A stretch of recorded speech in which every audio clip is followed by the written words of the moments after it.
Okay, I see all of our senators online today, WebEx.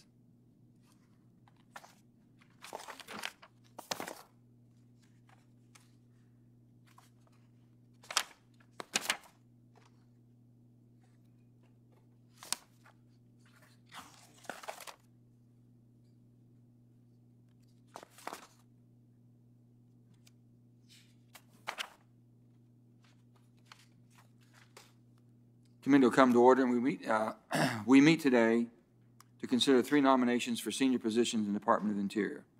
The 3 nominees are Mr. Robert Anderson for Solicitor, Ms. Shannon Estenoz for Assistant Secretary for Fish and Wildlife and Park, and Ms. Tanya Trujillo for Assistant Secretary of Water and Science. Did I get that right?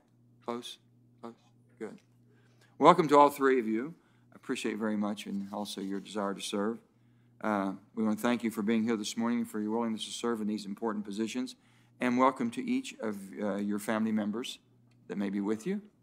Glad to have them with us today. The offices that the 3 of you have been nominated to fill carry with them responsibility for many of the oldest, most significant missions entrusted to the department. Mr. Anderson, let me begin with you. When Secretary Harold Ickes, is Ickes? Icky.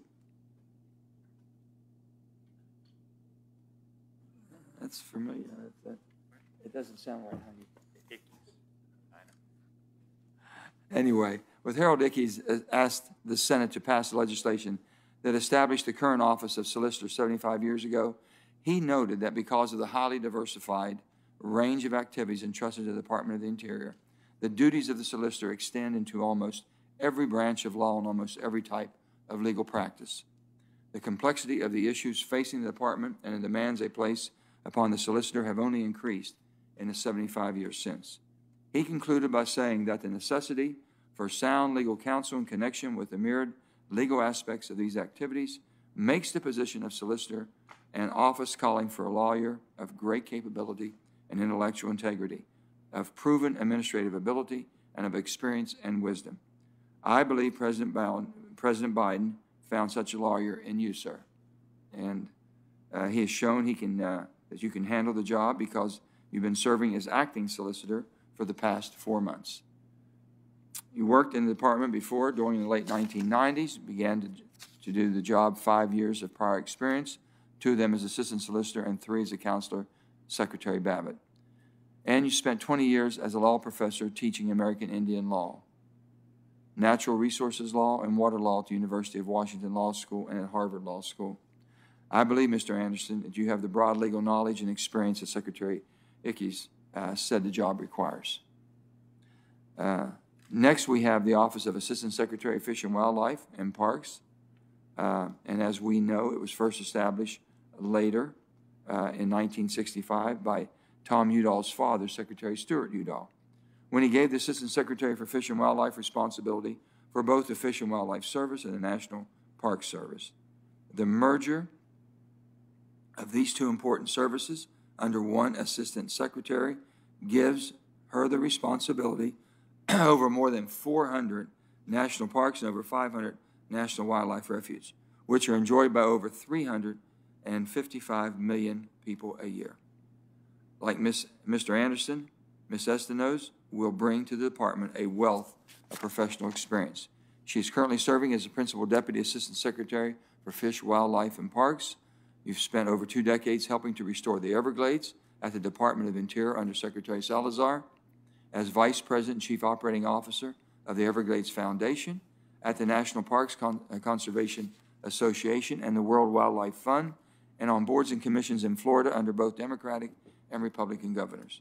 At this point, I ask unanimous consent to enter into the record a letter from our colleague, Senator Marco Rubio, in strong support of Ms. Estenoz's nomination. Hearing no objections, that will be the order.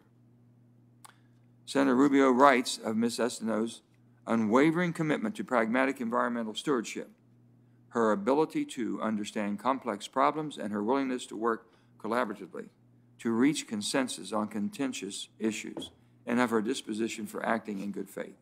I trust that these attributes will serve you well in this role and enable you to make a lasting contribution to our national parks and wildlife refuge.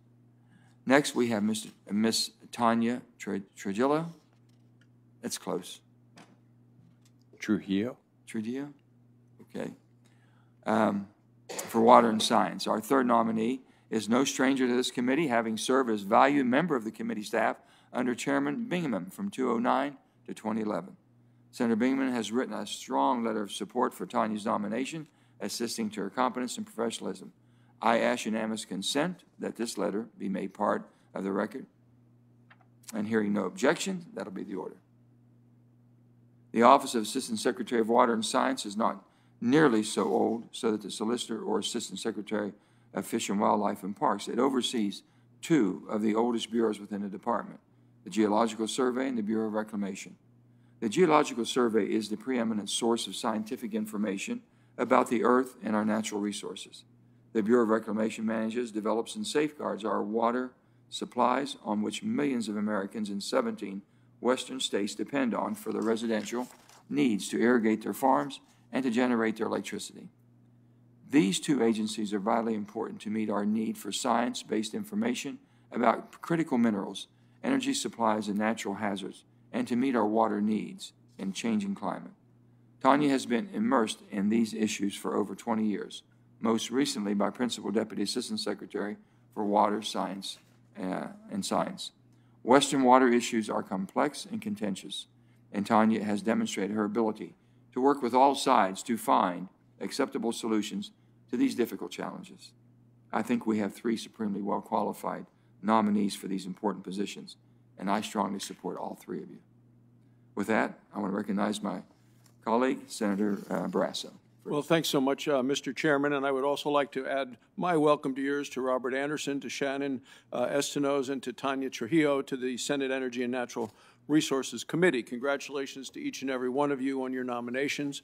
Mr. Anderson has been nominated to serve as Solicitor of the Department of Interior. If confirmed, he will serve as the Chief Attorney for the Department and the Principal Legal Advisor to Secretary Holland.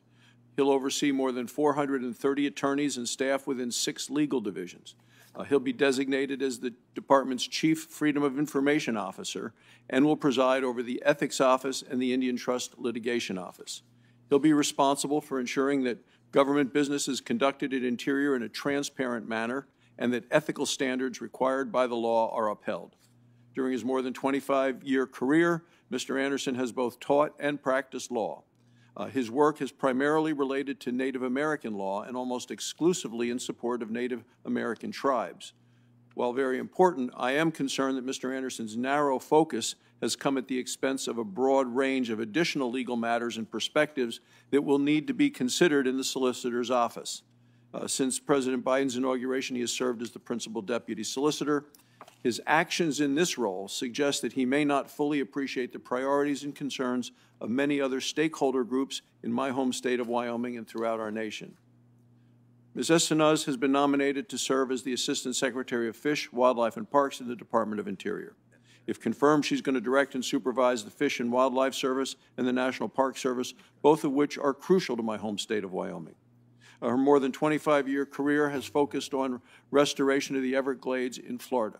She has demonstrated an ability to work across party lines and a willingness to find common ground among stakeholders from across the political spectrum.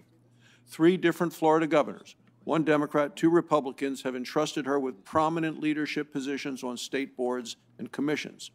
In this role, she should use her consensus-building skills to build bipartisan coalitions focused on all of the important issues of our national park and fish and wildlife services. These include enhancing access to public lands, delisting fully recovered species from threatened and endangered species list. Ms. Trujillo has been nominated to serve as Assistant Secretary for Water and Science at the Department of Interior. If confirmed, she'll oversee the Bureau of Reclamation and the U.S. Geological Survey.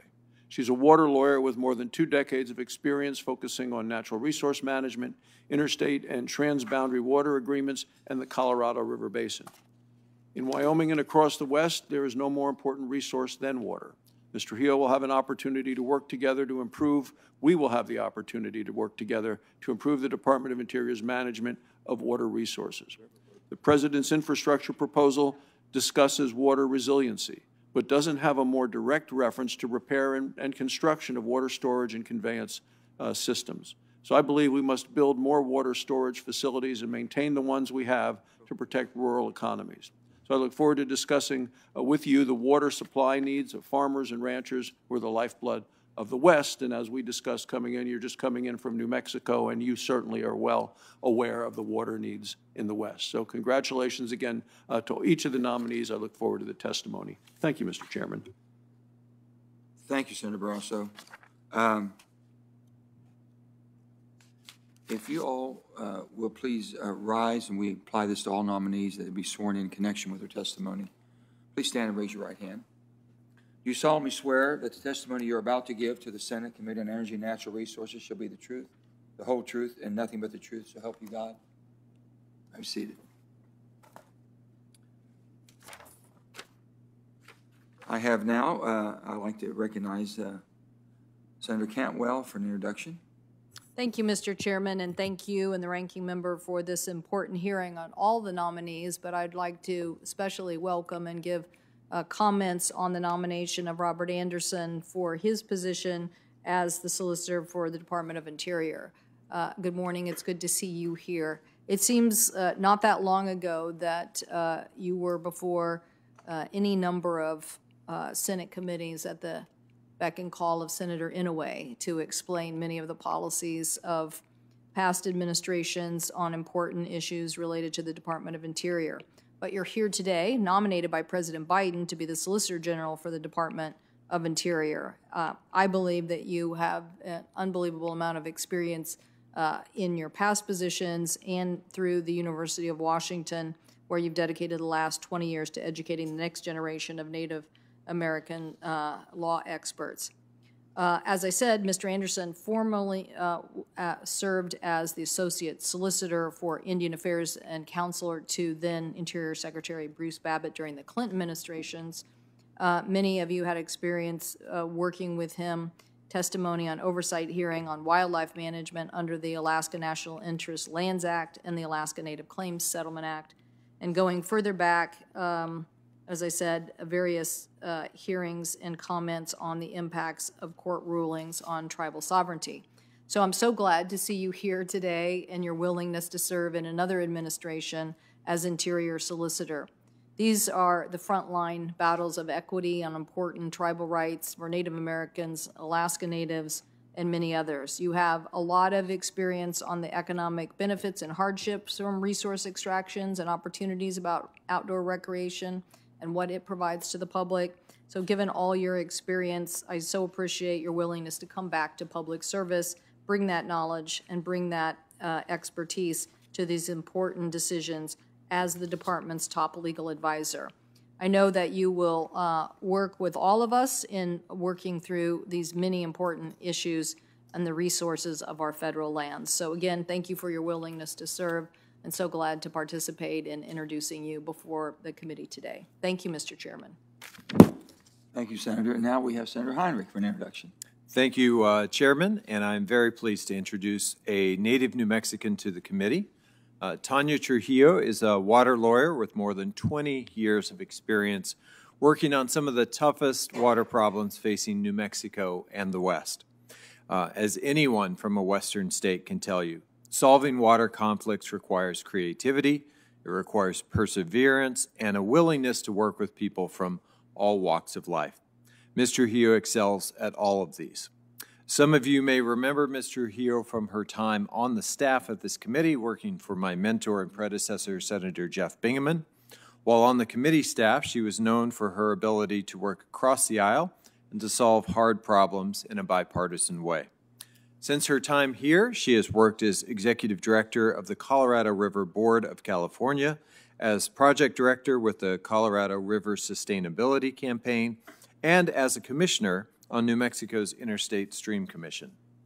Once confirmed as Assistant Secretary of Water and Science, I know Ms. Trujillo will be an invaluable partner to this committee in charting a sustainable water future for the West and ensuring that all of our communities have the best available science to inform their natural resource decisions.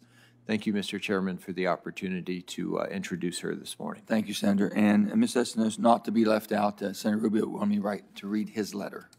Okay.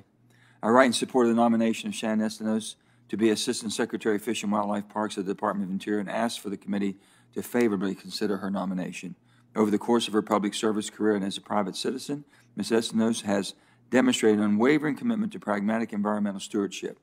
In her previous role with the U.S. Department of Interior as Director of the Everglades Restoration Initiative and Executive Director of the South Florida Ecosystem Restoration Task Force, Ms. Estenoz effectively coordinated the policy of 3 interior agencies, the Fish and Wildlife Service, the National Park Service, and the U.S. Geological Survey to align the department's Everglade restoration efforts. As a fellow Floridian, I have witnessed Ms. Estenoz's ability to fundamentally understand the complex problems and her willingness to work collaboratively to reach consensus on contentious issues. I am confident that Ms. Estenoz will be able to translate her effectiveness and her disposition for acting in good faith into her role with the Department of Interior. And with that, we'll begin our questions. I'm sorry. I'm so sorry. You were able to give your testimony. We're going to ask all 3. So at this time, we'll ask Mr. Anderson if you have your statement to be given.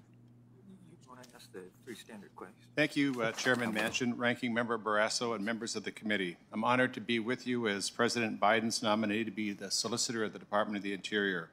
I'm joined this morning by my daughter, Sydney, who is behind me here, but regret that my wonderful wife, Marilyn Hyman, was unable to join me due to the COVID restrictions, but I know she's watching online.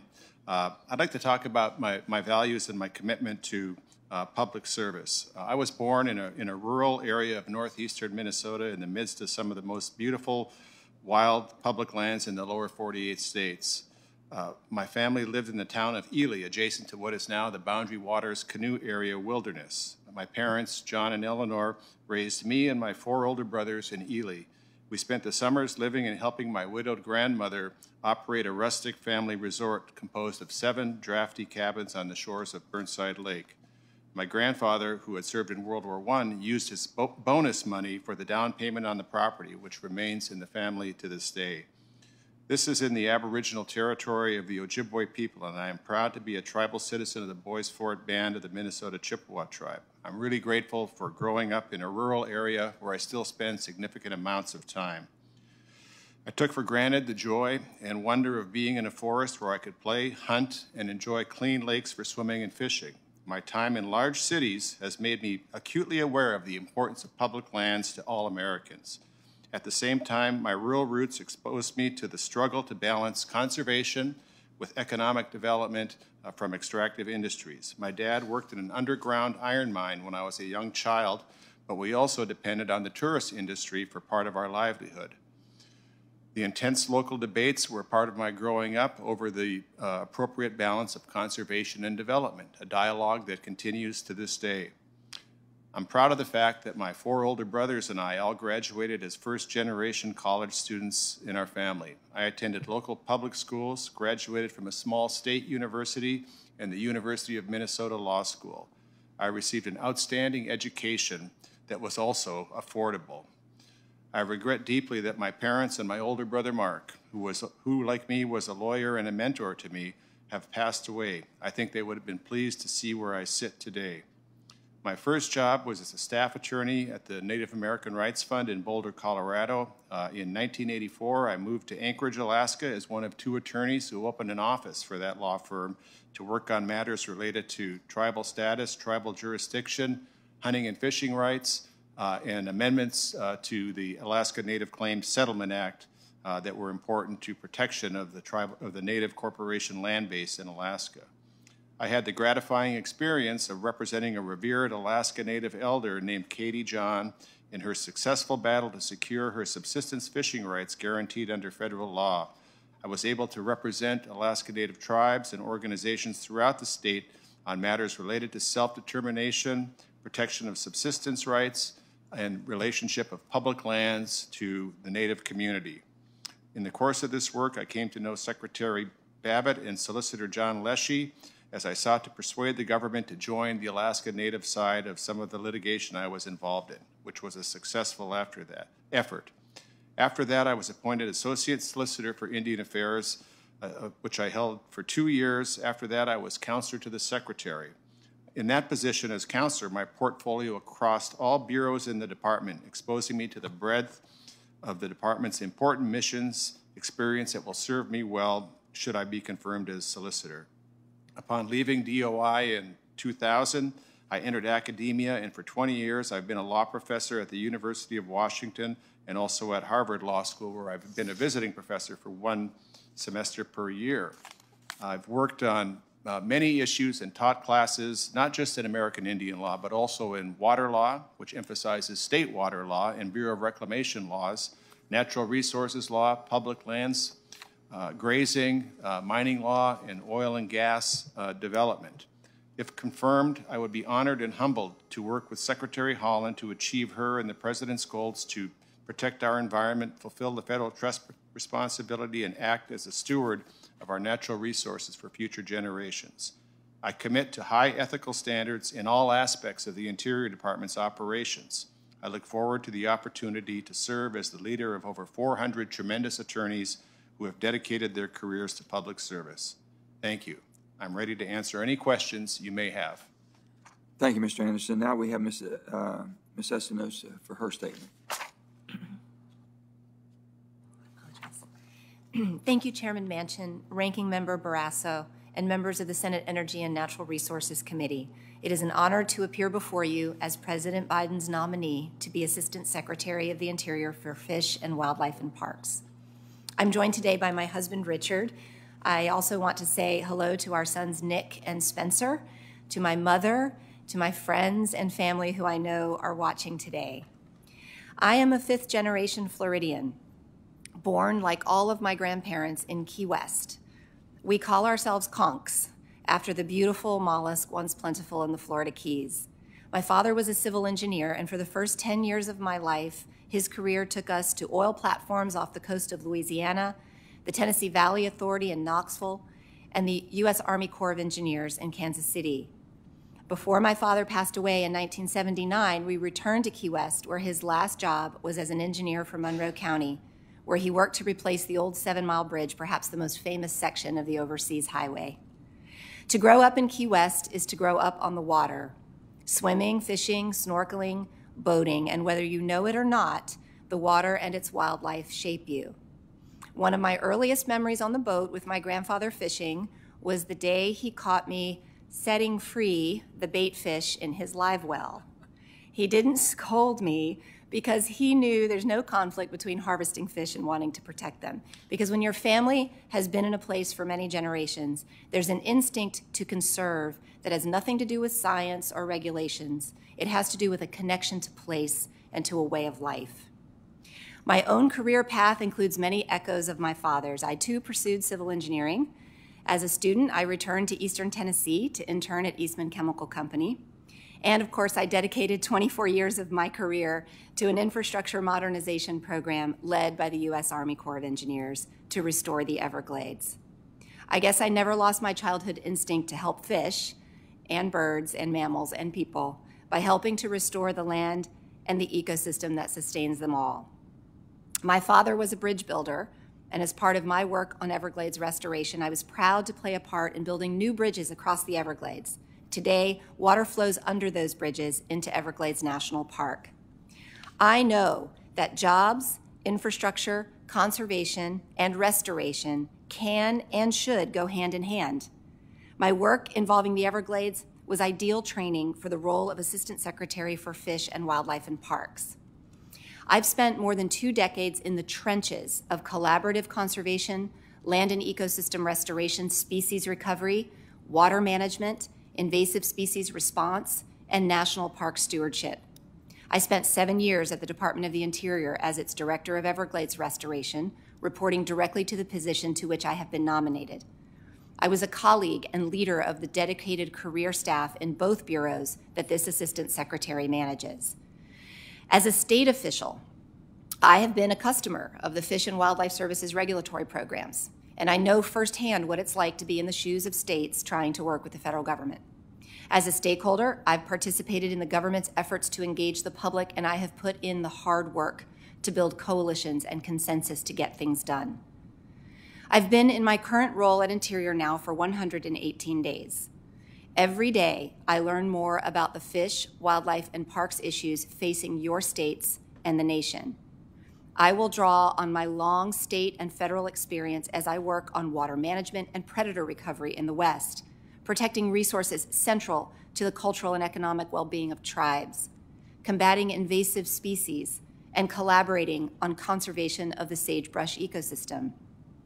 The National Park Service and the Fish and Wildlife Service play crucial roles in the challenges before us, recovering species and conserving habitat, supporting recreation and restoration jobs on public lands, stewarding our most treasured landscapes and imperiled species through threats like wildfire and drought that are intensifying as a result of climate change.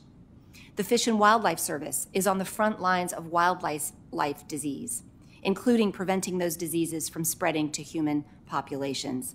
And the Park Service will play a key role in recommitting to our government-to-government relationships with tribal nations and to telling the story of all Americans.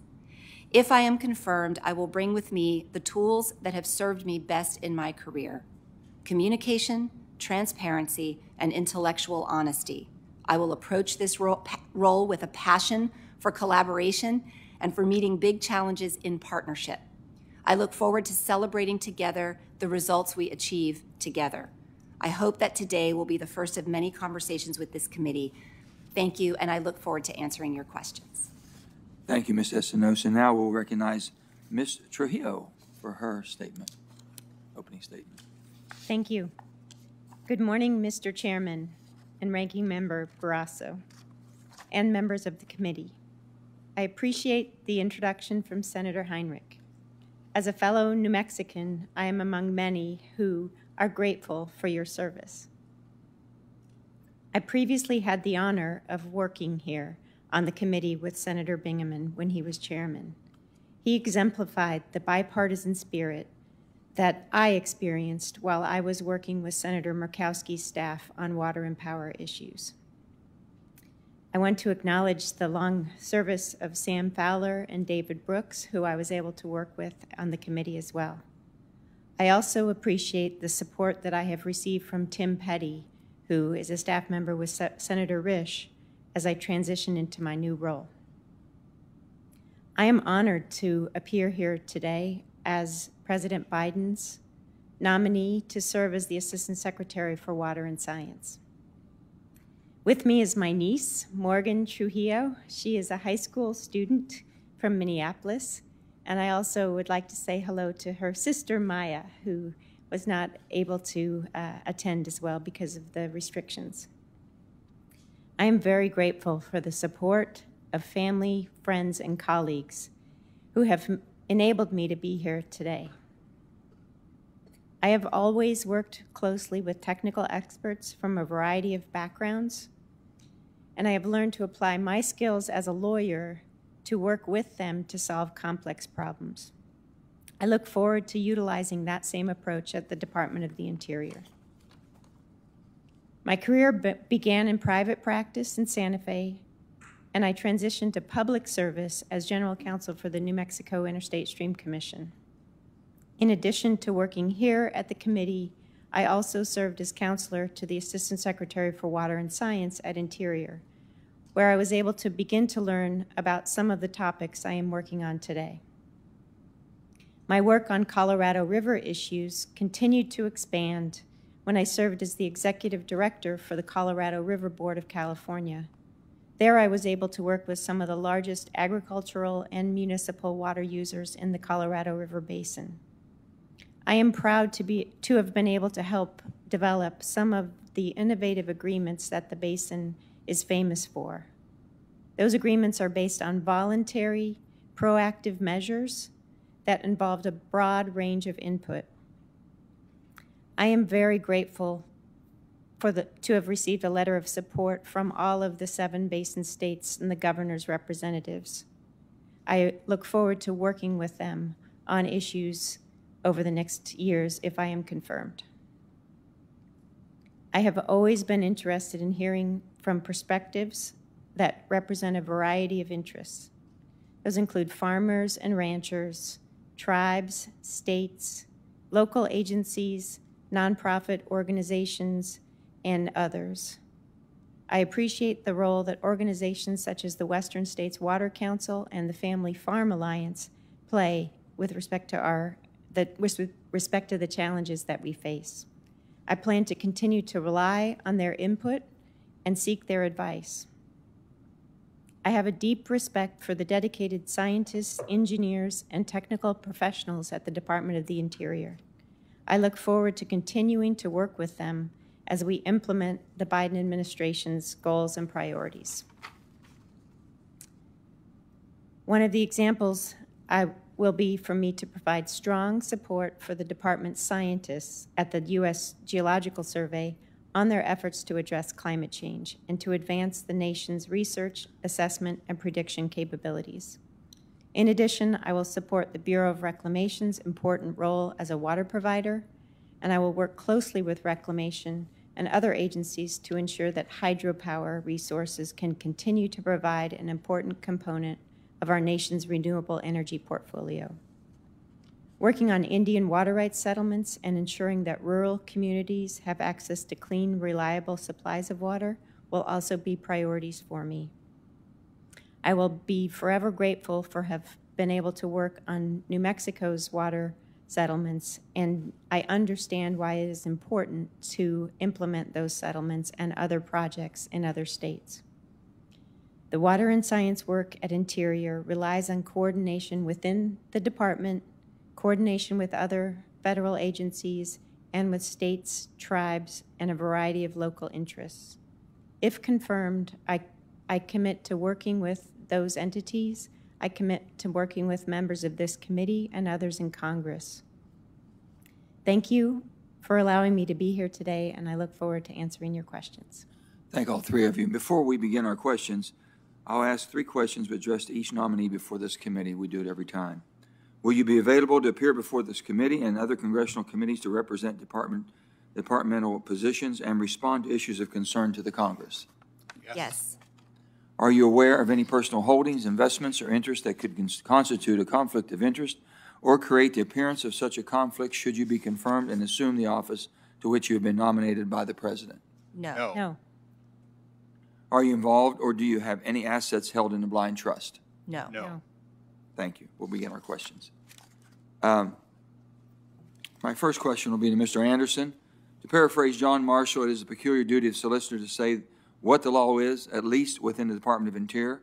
Congress writes the laws administered by the Interior Department, but the solicitor interprets them in the first instance.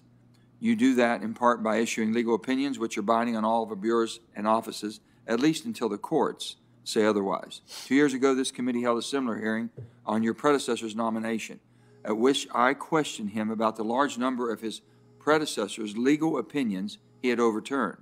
In fairness, I'm going to ask you the same question.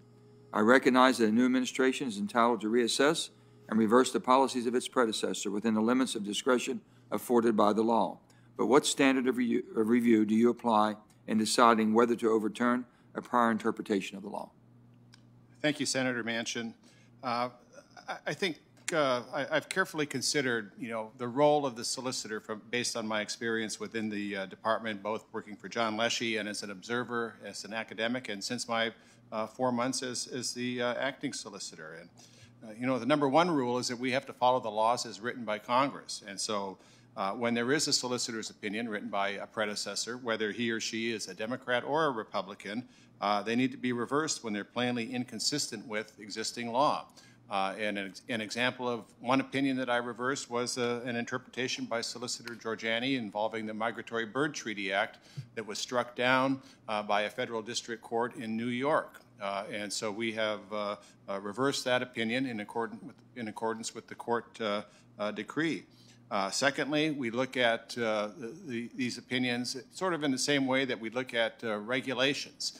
We evaluate whether or not they are consistent with the overriding law and regulations. or are arbitrary and capricious. So we give some deference, but we look very searchingly at the rationale for a particular opinion. We also look at whether or not a particular opinion is based on and intended to facilitate policies that have now been rejected. And I've got an example of that involving a solicitor's opinion from Solicitor Giorgiani that involved implementation of the energy dominance executive order adopted by President Trump that's been reversed by President Biden. And so we got rid of that order or that solicitor's opinion, and will substitute new advice based on implementation of the policy. Let me say thank you, because I feel that you're going to be pretty precise and use the law rather than just use your own opinion. Thank you very much. Ms. Estenoz, during the last Congress, we achieved what I believe is one of the great conservation success stories. First, by permanently reauthorizing the Land and Water Conservation Fund as part of the Public Lands Package signed into law in 2019, and then by providing permanent mandatory funding for LWCF in the Great American Outdoors Act. Enactments of those bills was only made possible because of strong, truly strong bipartisan support in both the House and Senate, and I think it's important to maintain that bipartisan support. I was disappointed that the previous secretary was initially less than forthcoming about which projects would be funded and impose new conditions and restrictions on the program without any congressional input. I was glad to see that President Biden's administration has revoked those secretarial orders so that the program will be managed and as it has been in the past.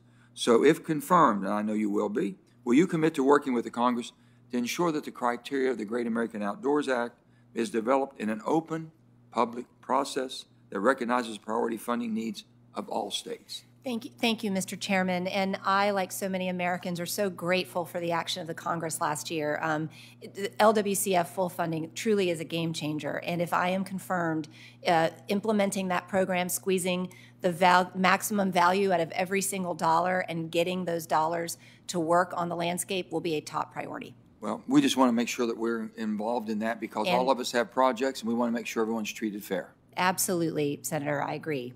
Ms. Trujillo, if confirmed, you will oversee the Bureau of Reclamation. Reclamation manages nearly 500 dams and over 300 reservoirs in 17 western states. It provides water to 1 out of every 5 western farmers and more than 31 million people across the West. It irrigates more than 10 million acres of land and generates over 40 billion kilowatt hours of electricity each year. The Bureau of Reclamation runs on water, and our water supplies are increasingly at risk throughout the West as temperatures rise. Precipitation declines, droughts lengthen, snowpacks decrease, and melts earlier, and catastrophic wildfires increase runoff. The Bureau, my question would be, the Bureau of Reclamation published a climate change adaptation strategy in 2014, but hasn't reported on its progress since 2016. Is enough progress being made to confront these challenges, and how do you plan to address the challenges if you are confirmed? Thank you, Senator Manchin, for recognizing the importance with respect to the Bureau of Reclamation's management authority of water in the West.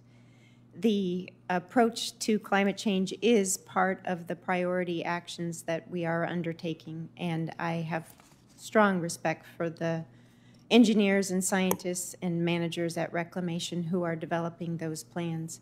They have tools available through the Water Smart program and other drought relief programs, but we are continuing to look for additional resources and additional input from members of Congress, members of the public, and our strong foundation of stakeholders to improve upon our existing resources. We look forward to working with you on those issues. Thank you. Now we'll turn to Senator Barrasso for his questions. Well, thanks so much, Mr. Chairman. Mr. Anderson, if confirmed as solicitor, you're going to be responsible for ensuring the Department of Interior's business is carried out in an open and a transparent way. You've served as a principal deputy solicitor since President Biden's inauguration in January. I've been fulfilling the responsibilities of the solicitor's office since that time.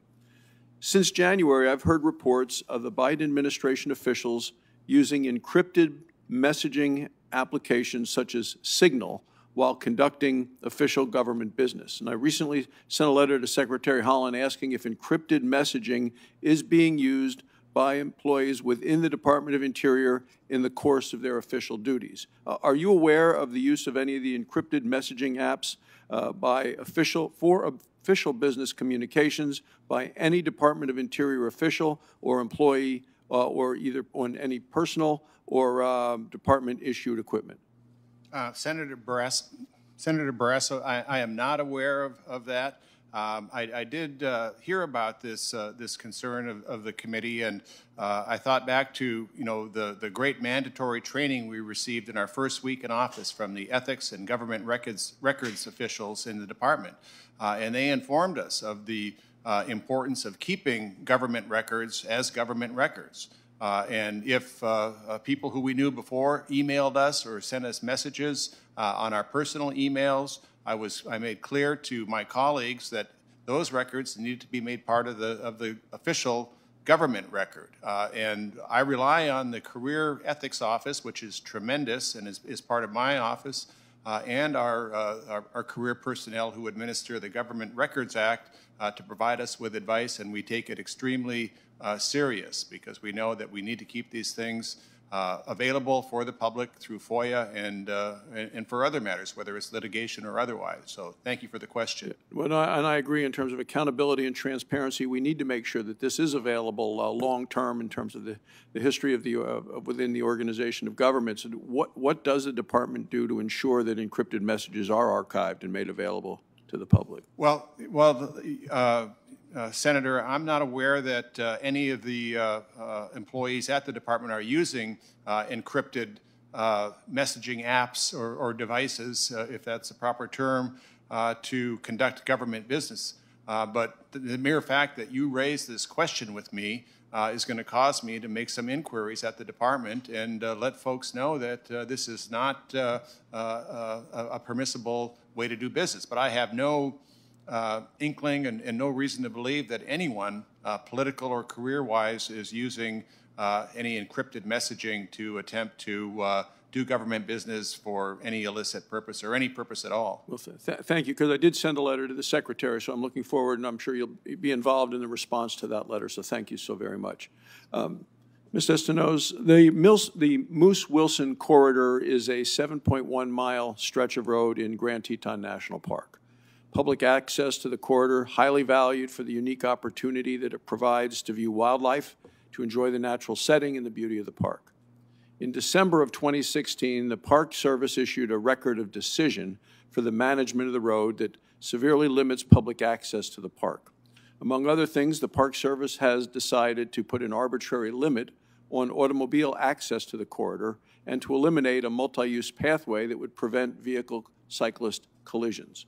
Will you commit to working with me to find a way to resolve the deficiencies of that 2016 record of decision? Thank you, Senator Barrasso. And if I am confirmed, I will work with you on the Moose-Wilson Road and addressing the larger issues of visitor use and those increasing numbers. I am so grateful for the time that your team has already spent with me. And we are making plans to reconnect again to talk a little bit more about, for example, grizzly bear use of the area.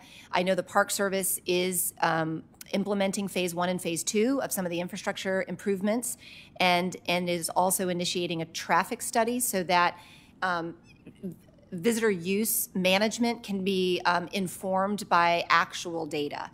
So I look forward, if I'm confirmed, sir, to working with you on this issue. And Mr. Hill, first, in regard to Jeff Bingaman, 30 years in the Senate, you served up here with Sam and others.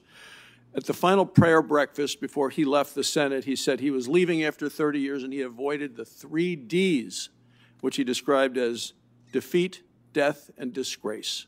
And he really, and it's something that all of us as senators hope to be able to have a career like that and left with such distinction. So if he's watching today, I know he's very proud of you. I want to just ask a quick question. Details from the White House infrastructure plan include references to resilience, drought, water recycling. Many Western water users were, I think, disappointed not to see more direct reference to repair and construction of water storage and conveyance systems. The Bureau of Reclamation has projects across the West that are aging and are in need of major repairs. New water storage projects need to be built across the West to address the threat of drought. Will you work with this committee in ensuring that the Biden administration support adequate funding for Western water infrastructure in an infrastructure initiative and make building more water infrastructure projects a higher priority for reclamation as part of its central mission? Thank you, Senator Barrasso, and thank you for acknowledging the long service of Senator Bingaman. It was an honor to work here with him. The question of infrastructure is very important to the Bureau of Reclamation and to myself. We will be working with members of Congress and with members of the administration on developing that package. I was encouraged to hear you say you were meeting with President Biden recently, and I know that there are many discussions going on about exactly how to craft the pieces of that puzzle. Infrastructure is important to us. We need to modernize and repair aging infrastructure. We need to be able to develop new programs such as environmental infrastructure, and all of that will be part of what we are working on if I am confirmed. Thank you. Thank you, Mr. Chairman. Thank you. Senator Heinrich. Thank you, Chairman. Mr. Trujillo, you know a lot about the Navajo Gallup water supply project, but for the benefit of my colleagues, this is one of the most important pieces of water delivery infrastructure built in the West in many years. It is already serving communities that were desperately in need of clean water, and it is slated to provide a reliable water supply as well to the city of Gallup, which has seen its groundwater really retreat dramatically and very quickly in the last few years. My concern is that the project is fantastic, but it's over budget and it's behind schedule. We've seen increased costs that you've seen across the board in construction, obviously, but this is a lifeline for these communities, incredibly important. So if confirmed, I just want to ask, will you work to make sure that the Navajo Gallup pipeline stays on track moving forward and is a real focus for the administration? Thank you, Senator Heinrich. Absolutely, I will. I have been working on the Navajo Gallup project for many years. I remember sitting in the corner of this hearing room, crafting the legislation that was moved forward to authorize the construction of the project. I worked as a committee staff member here on obtaining additional funding so that we are able to complete or at least initiate the construction of the project. I have met with Navajo residents and folks in the city of Gallup, and I understand very well the concerns and the importance of this project. The engineers at Reclamation know I'm keeping close tabs on their progress, and we will carefully monitor the construction schedules and make sure that we work with you to ensure that the project is fully funded and completed. Thank you very much. No, thank you. I look forward to working with you on this because it really is, you know, we're having this conversation about infrastructure, and the thing that I continually bring up to folks who don't live and work in Indian country on a regular basis is that as we talk about replacing infrastructure, there are communities who've never had that infrastructure in the first place. And this project is a big part of how we right that historical wrong. Ms. Estenoz, thank you so much for the time you took with me last week. You heard a little bit about the Land and Water Conservation Fund achievements that we have secured in the last couple of years here. And one of my concerns that I'm realizing is an issue is that the capacity to move quickly on, if you have a property where you have a family who wants to see that property become part of the public estate, whether it's the Park Service, it's in holding, or and they're patient and they have a conservation ethic. You can sort of phase in a land and water conservation project over a number of years, but the reality is you're talking about, in many cases, if a property is of any size, a 5-year project, a 3-year project at best. And some of these properties are in circumstances where owners have leveraged the purchase, are under pressure to sell, and you can see some of the best opportunities for those LWCF dollars evaporate because of those pressures. And so I guess I'm asking, what tools do you think we need to be able to sort of seize opportunities like that when they come up, and not miss out on some of the best opportunities to really protect some of the iconic landscapes of this country because of the pace of a long-term LWCF acquisition? Senator, that's a very good question. And I think that in implementing a fully funded LWCF, it's important to, when we think about the implementation of it, to look at where the sort of the practical implementation problems lie and then get creative about how to address those. We already will sometimes use partner organizations who can maybe move faster in acquiring a piece of property that a willing seller needs to move a little bit more quickly, and then the government can kind of come in and transfer that property from that partner organization. That's an example of the kind of tool that we have been using for a very long time and that can be used. But I look forward to working with you and others who have creative ideas. My mind is wide open when it comes to putting this money to work for the American people. And certainly if we have landowners who want to participate and want to put their land in conservation, then we should be looking for ways to do that efficiently in ways that work for them financially as well.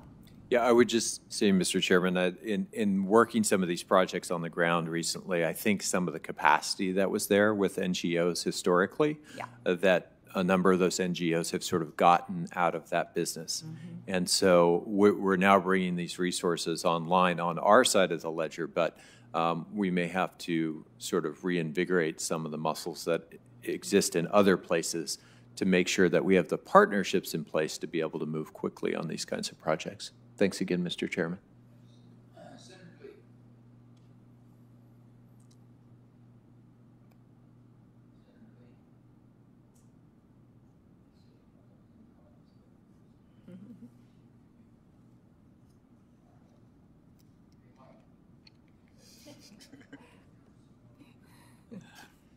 What's that? Mike, can you hear me? Yes. Okay, you're up, buddy. Okay. Thank you, Mr. Chairman. Mr. Anderson, let's start with you. Can you tell me a little bit about why it is that a moratorium on oil and gas leasing and suspension of delegated authorities was necessary to conduct a review of the department's leasing program? Thank you, Senator Lee. I'm ready to answer your question.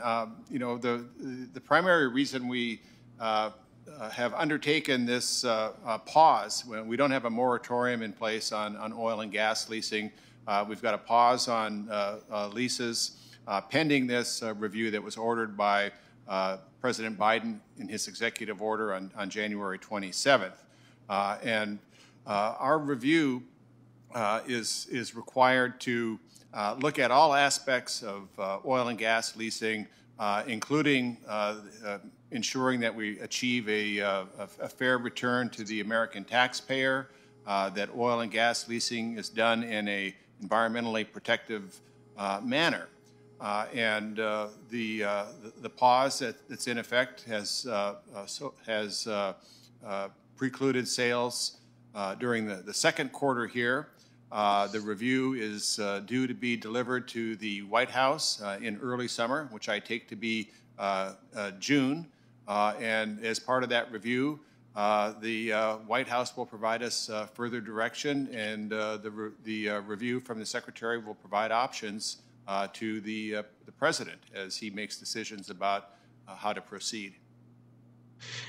Thank you. Thank you for your insight on that. Now, to be clear, there was a letter in which you clarified that the suspension of delegated authorities did not apply, would not apply, does not apply on tribal land. But it's my understanding that fracking and other extractive activities were themselves the target of this, and that the reason that they were target of this action was out of concerns relating to the protection of human health and the environment. And so if your desires to suspend these delegated authorities, if they truly were rooted in concerns for public health and welfare, why was that not reflected in your obligations to managing lands as the trustee of tribes? Thank you again, Senator Lee. The suspension of delegated authority was put in place on January 20th, and that suspension is wholly different from the pause pending the oil and gas review. And that suspension of delegated authority was designed to allow the new political appointees time to assess all activities that were taking place in the field.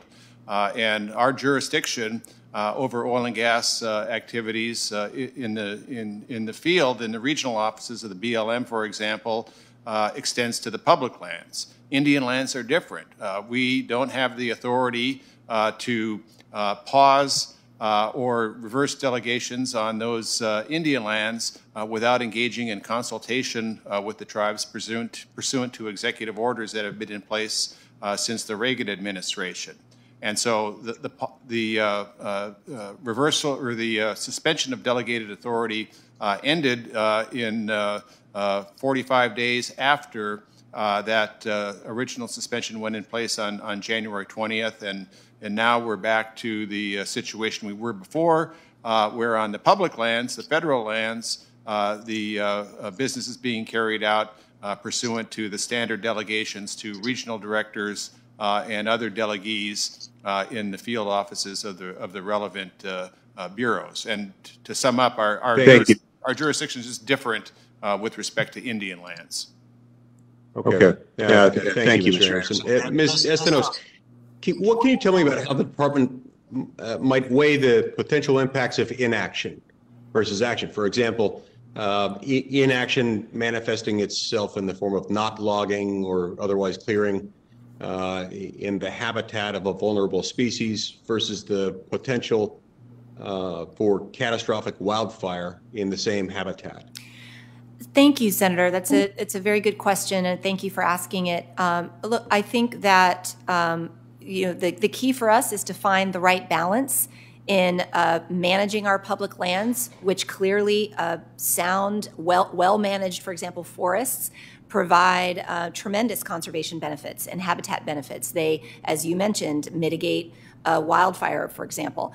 And so it's finding that balance between our management activities and then our responsibilities to, say, protect listed species, for example. And if I'm confirmed, finding that balance, as I've done the hard work in my career of finding a balance between sometimes competing responsibilities and interests, and I would do the same thing if I were confirmed in this position.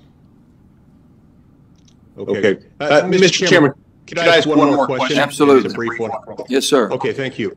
Thank you, Mr. Chairman. This year, the Biden administration revoked an order that had been issued under the previous administration, one that required a written expression of support from governors and local governments prior to lands being acquired through the Land and Water Conservation Fund. Do you think it's necessary or at least good practice to gain local support before there's a federal acquisition of land?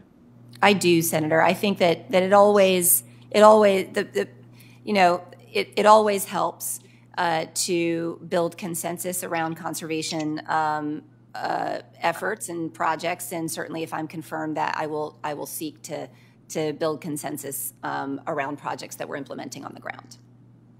Thank you, Ms. Estenoz. Mr. Chairman, thank you as well. Thank you. Senator King. Thank you, Mr. Chair. Welcome to all of you, and congratulations, and thank you for your willingness to take on these responsibilities. First, Ms. Estenoz. Yes. We need a park director. We have gone almost 5 years without a director of the national parks. I hope that will be among your highest priorities. Any organization needs a leader, and at this particular moment, we'll talk about it, I hope that that's something you can take back to the administration. Thank you, Senator. And I can assure you a National Park Service Director is a high priority for the administration and for me. Thank you. Secondly, I'd like to invite you to Maine. We have two gems, the Acadia National Park and Katahdin Woods and Waters National Monument. I'd love to have you come up and see those facilities. And by the way, I've suggested in the past, I thought the proper way to administer the Restore the Parks Act was alphabetical. You start with Acadia and go to Zion, but my friends in the West don't necessarily agree. No, Bandelier is right. Yeah, right Bandelier there. would be right up there, absolutely. So that's a consensus, as you see. This is going to be, I think, a record year for the parks. There are two things that you can't buy, apparently, coming out of the pandemic, an RV and a bicycle. That tells you that people want to get outdoors.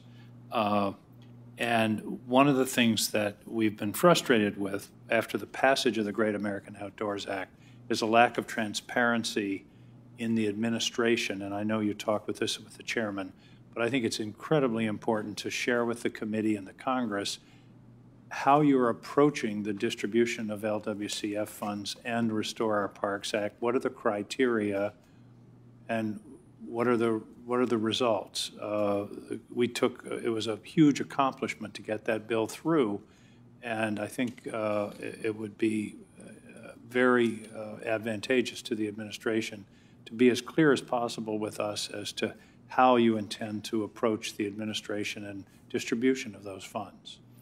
Thank you, Senator. And if you noticed me grinning when you invited me to Maine, and I'm sure my husband behind me was too, we spent a wonderful family vacation in Acadia several years ago and would love the opportunity to return. It is a magnificent state. You are making an excellent point, and if I am confirmed, I will be absolutely committed to transparency in the implementation of the Great American Outdoors Act, the selection of projects under LWCF. The Park Service and the Fish and Wildlife Service have developed very robust criteria for project selection, and those both reflect the missions of the agency. And so, while they differ from each other, they are both consistent with the specific missions of both services.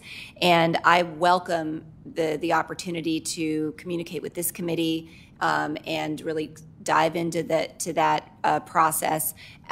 Our recommended project selections will be released with the President's budget request for the Congress to consider. So the implementation of Great American Outdoors, I can't stress enough, if I'm confirmed, will be a very high priority for me. I recognize this as a moment that the Congress has teed up for the nation, and it is our job now to implement it and to do so with the kind of collaboration and bipartisan support and approach that the act was passed. So I very much appreciate the question. Well, one thing that might help would be, you mentioned that there are criteria. If you could put together a short report for us, not 50 pages, but 5 pages on here are the criteria, and the nominees will be coming with the President's budget, just to outline the approach that you'll be taking. That would be helpful to us, I think. Thank you. Thank you, Senator. Mr. Anderson, I think you really touched on this with Chairman Manchin, but one concern I have is the engagement of your office with FOIA requests. And I hope we're going to have a clear-cut position from the department that, yes, we will obey the law when it comes to Freedom of Information Act. Is that your position as solicitor, and what will your engagement be in the FOIA process? Thank you, Senator. And yes, I am committed to full compliance with FOIA, with transparency, and I am the Chief FOIA Officer for the department. The FOIA office was moved by the last administration into the Solicitor's office.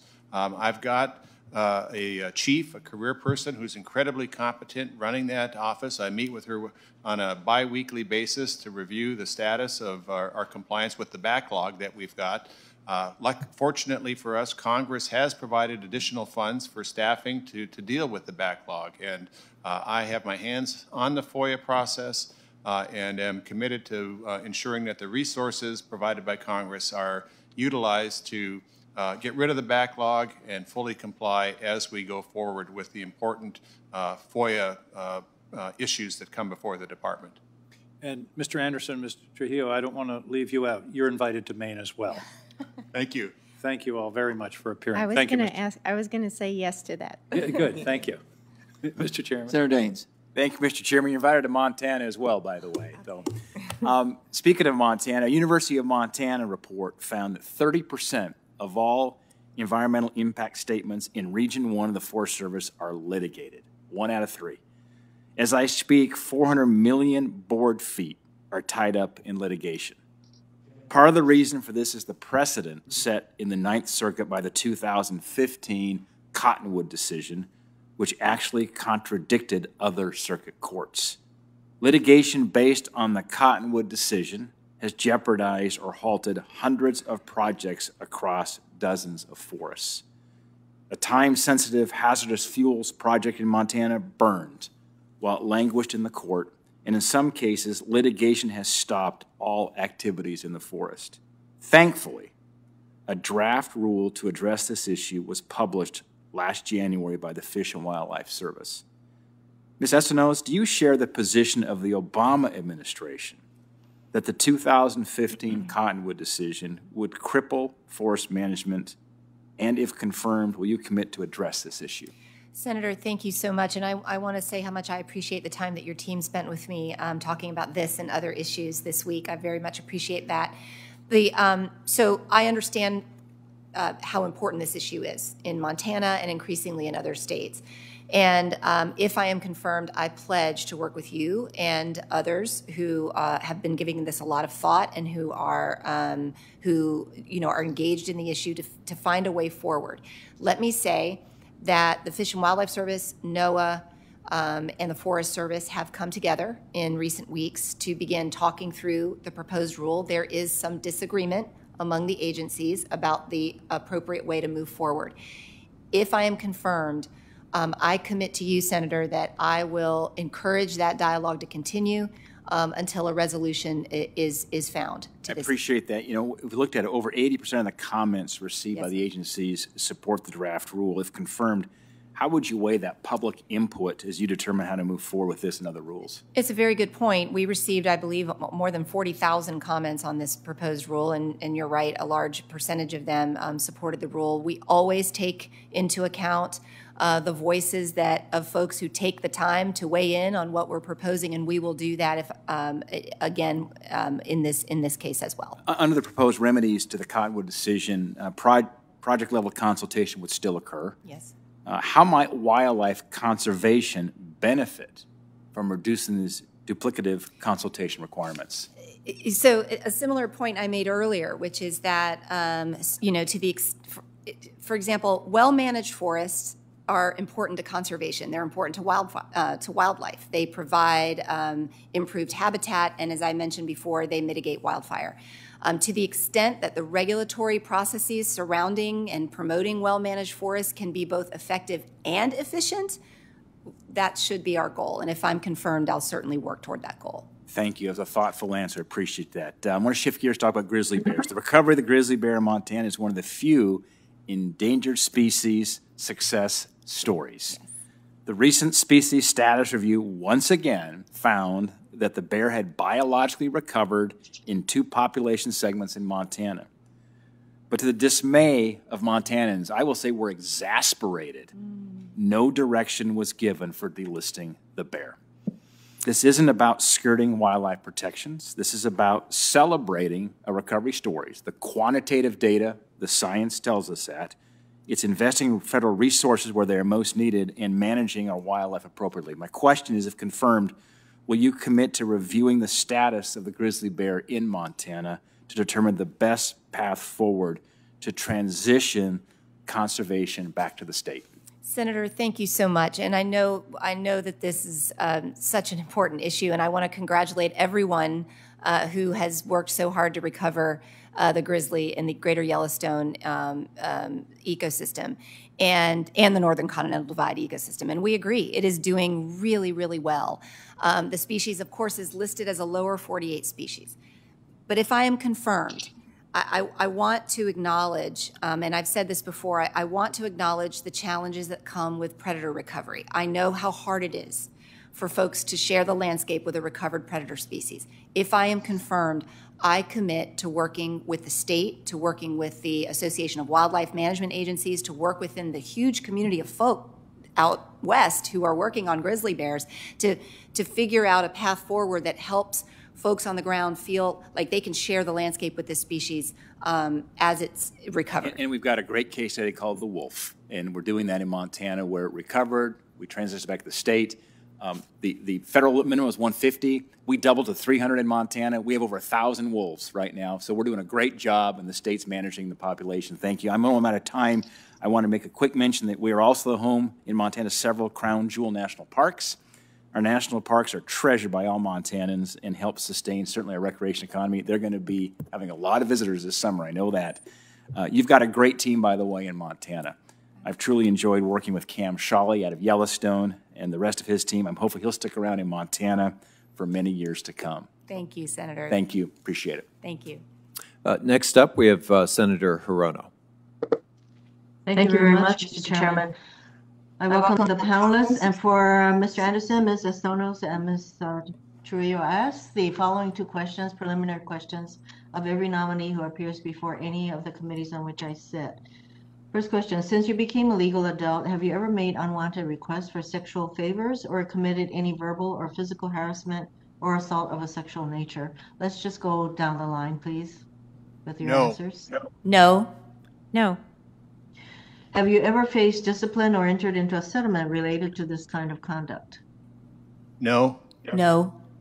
No. Thank you. For Ms.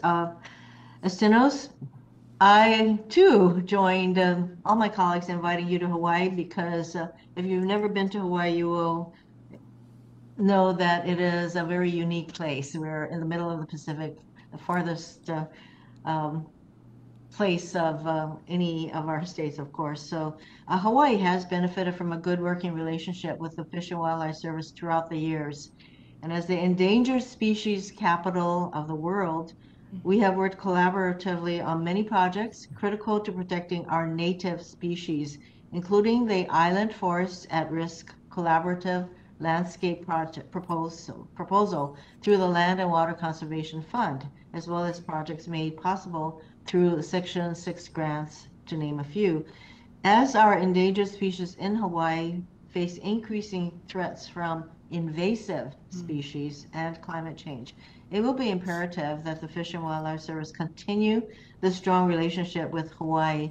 So, of course, I'd like you to come to Hawaii and see firsthand the challenges we face in Hawaii. Thank you. Thank you, Senator, so much for that invitation. And let me just say, just very briefly, that as a native of Florida, I think we may be second or third behind Hawaii for invasive species. And so I understand the peril that they represent. And if I'm confirmed, I look forward to working with you to make sure that we're addressing Hawaii's challenges. Yes, because what happens is usually native species are overcome by the invasive species. For Ms. Trujillo, I have been a longtime supporter of the USGS National and Regional Climate Adaptation Science Centers, or CASCs. They play a critical role in working with local resource managers and communities to help wildlife and natural resources adapt to climate change. The Pacific Island CASC is front and center in seeing climate change impacts and provides important guidance and resources to the Pacific region as we adjust to new normals. If confirmed, I would like to work with you to ensure that the USGS CASCs have the resources necessary to continue their critical service to communities in Hawaii, the Pacific, and all across the country. And of course, I'd also very much appreciate the regular updates that I receive from USGS in reconstruction of the Hawaii Volcano Observatory, which was destroyed in the recent eruptions.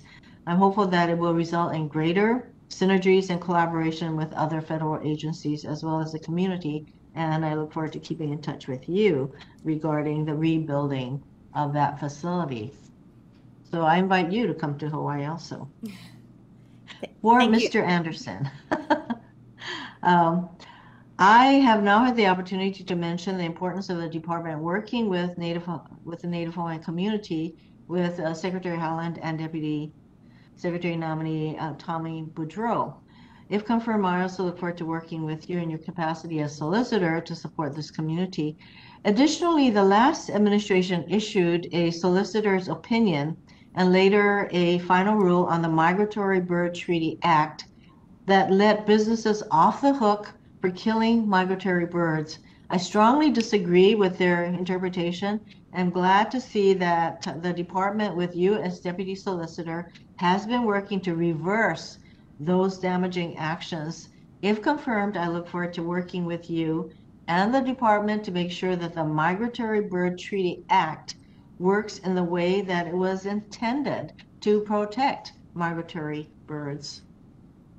Thank you, Mr. Chairman. Thank you, Senator. Senator Langford.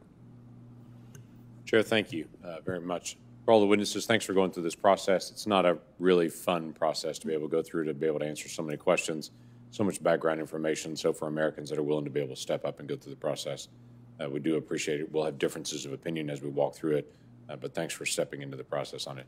Mr. Anderson, you and I had the opportunity to be able to visit through a Zoom call, and it's good to be able to see you face-to-face at this point to be able to talk through a couple of things.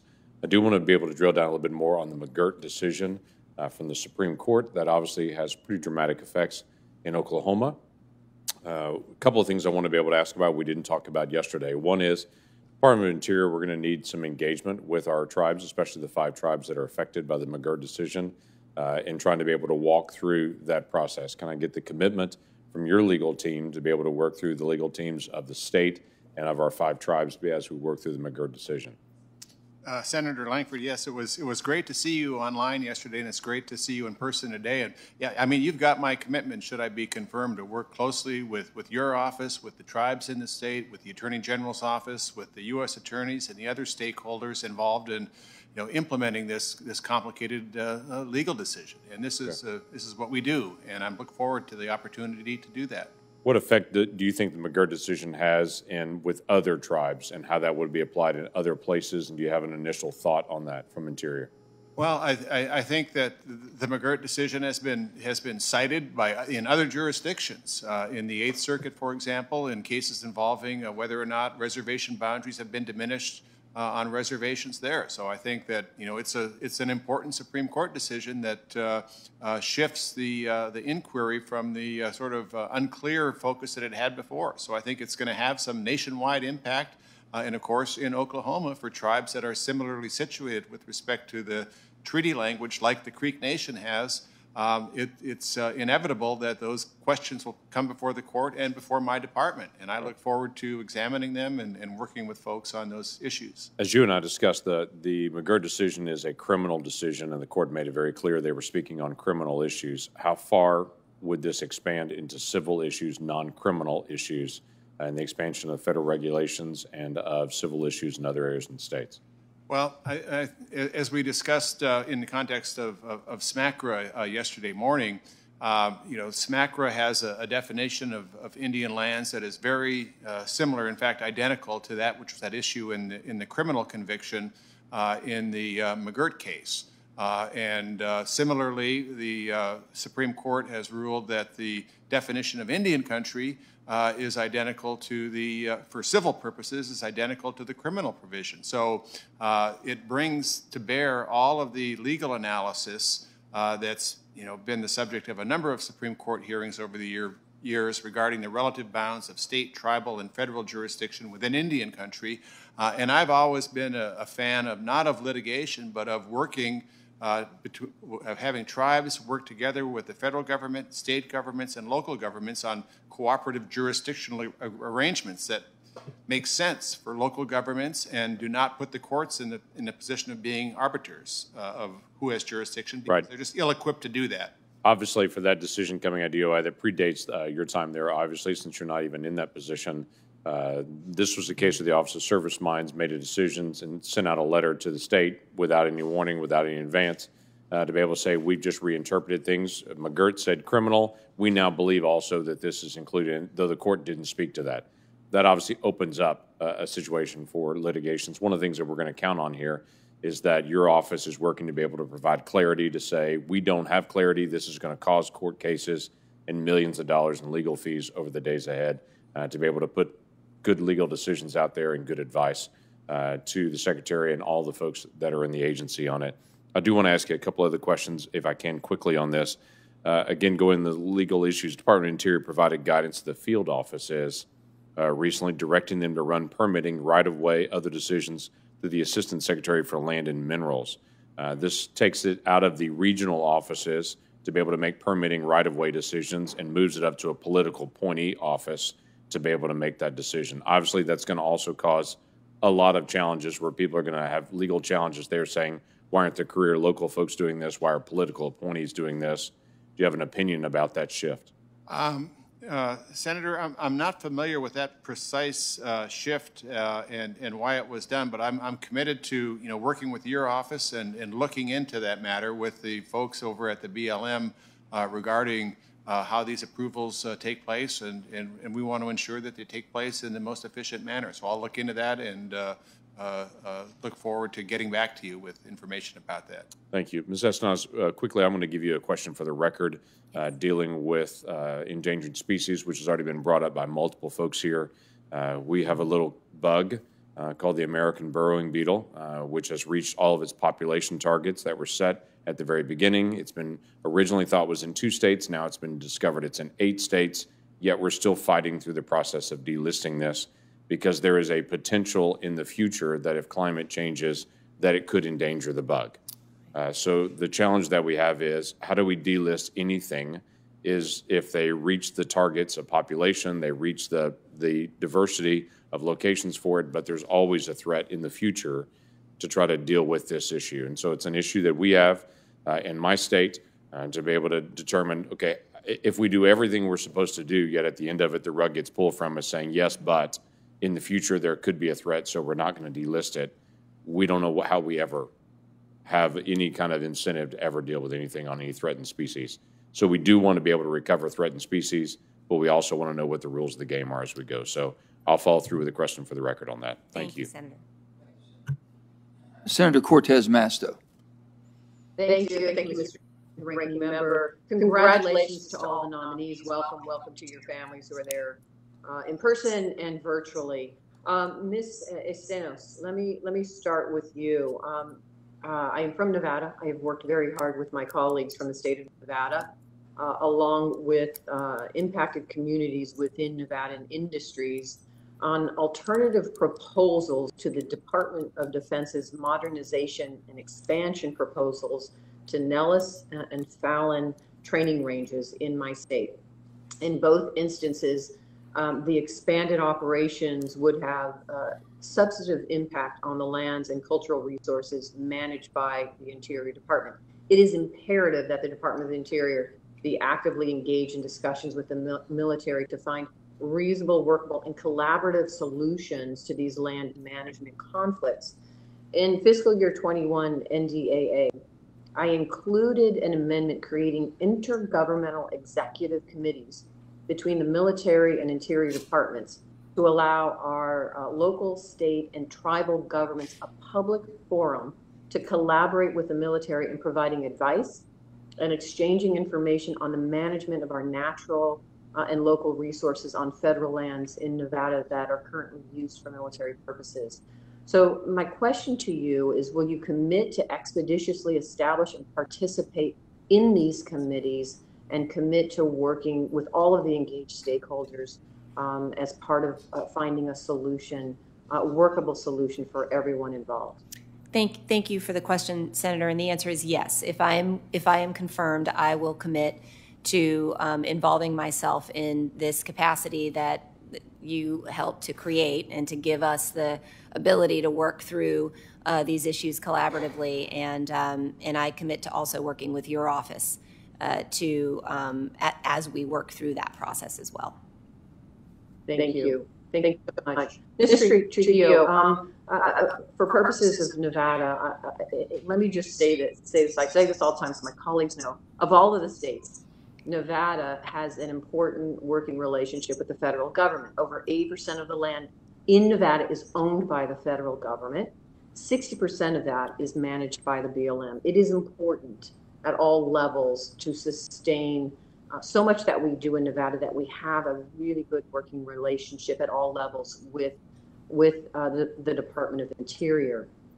In 2018, I worked with my colleagues to extend the authorization of the System Conservation Pilot Program, which was a collective effort by water districts and the federal government to fund voluntary water saving efforts and water conservation projects that in turn create water for the entire Colorado River system. It helped reimburse farmers and ranchers in the Colorado River Basin who entered into voluntary temporary agreements to conserve water. I also worked to implement the 7 basin states' drought conservation plans to help improve water conservation measures in the face of the water shortage declarations. If confirmed, what more would you recommend the federal government be doing to address the drought-related issues across the West that we are dealing with now? Thank you very much, Senator, for the question, and thank you for your commitment to Colorado River issues. You are in a state that is in the middle of the upper basin and the lower basin and serves an important role in trying to help bring programs together, such as the System Conservation Program and the Drought Contingency Plan that you referenced earlier. I've been personally involved in those issues and in other issues in the Colorado River Basin for many years. I am very pleased again to have received the support from the Colorado River Basin states to be confirmed in my position as Assistant Secretary for Water and Science. I think we probably need to all roll up our sleeves. This is a wake-up call, the current drought situation that we have now. We need to develop additional programs that can utilize the same type of creative, innovative programs that you referenced as well. We need something along the lines of a Great American Drought Program to try to work on those. The federal government will be an essential partner in the Colorado River discussions, but we look forward to having input from folks in Nevada, folks in the other states, from tribes, from members of Congress as we try to get through the next few years and then the next few decades after that. Thank you. Yes, I agree. It is essential that we address this issue. So please, for purposes of us at the federal level, let us know what you need. Please don't hesitate to reach out. This is so crucial to the Western states. So thank you. Congratulations to all 3 of you again. Thank you, Senator. And now we have Senator Cassidy. Senator Cassidy, you're on mute. You're on mute. You're still muted, sir. Senator Cassidy, you're still muted. You're muted. I know you're working on it. We need a good IT person right now in Senator Cassidy's office.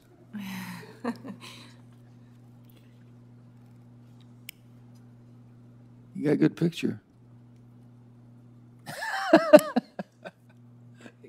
He's smiling at us right now. Can you hear me, Bill?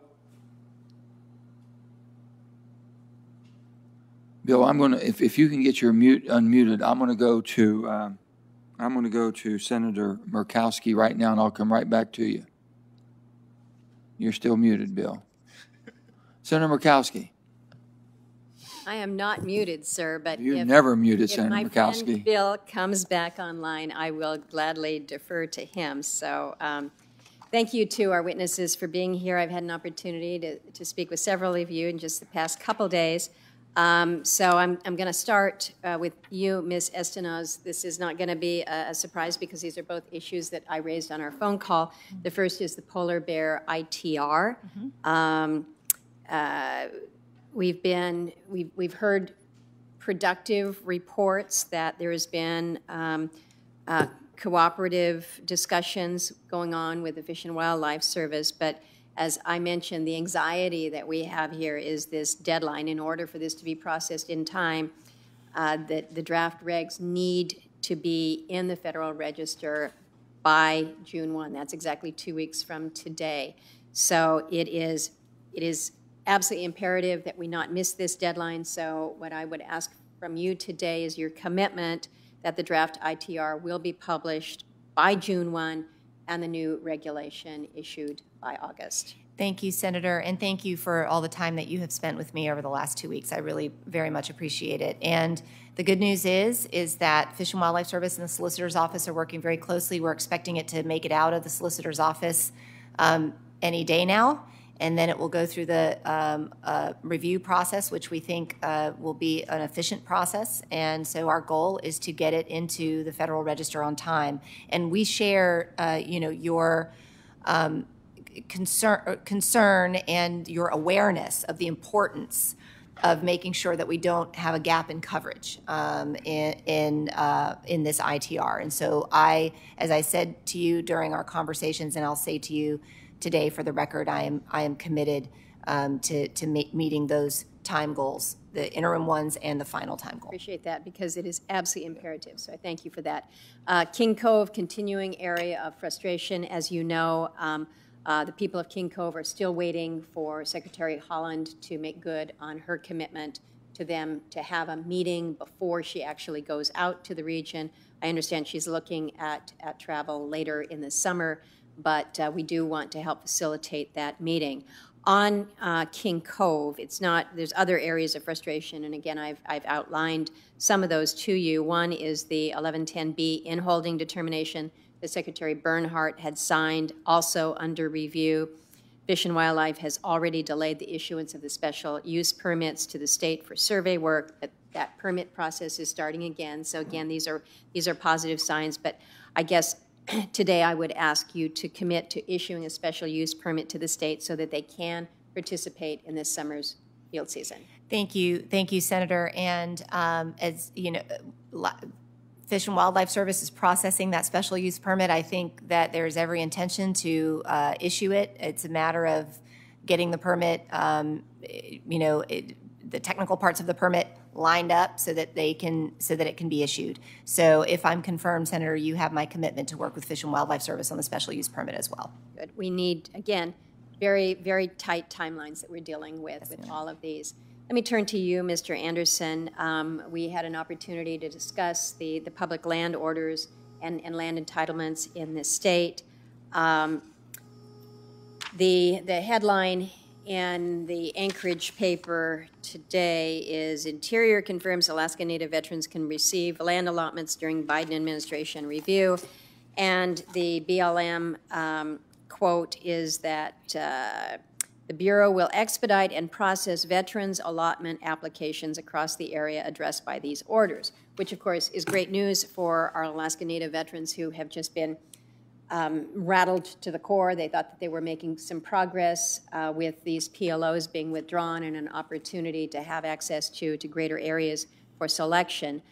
I'm still not certain how the administration makes good on this statement with these PLOs in a pause status for the next 2 years. I understand the commitment from the Secretary to say we want to prioritize our Alaska Native veteran allottees. We agree with that, otherwise we would not have pushed so aggressively to get that legislation moved through and into law. But I'm still not certain how you're able to facilitate that transfer when you have these withdrawals still in place.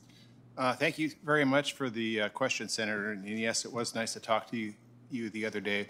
As I mentioned in our phone call, I mean, I've got a tremendous group of attorneys who work for me in Alaska and in the central office here that cover BLM matters and the NEPA analysis that we have to undertake. And that's going to be necessary to release any lands from the withdrawn status that those PLOs affect. And so my career staff and one of my political deputies are working vigorously to come up with a system that's transparent and legal to authorize a partial lifting of the PLOs for Native allotments that are selected.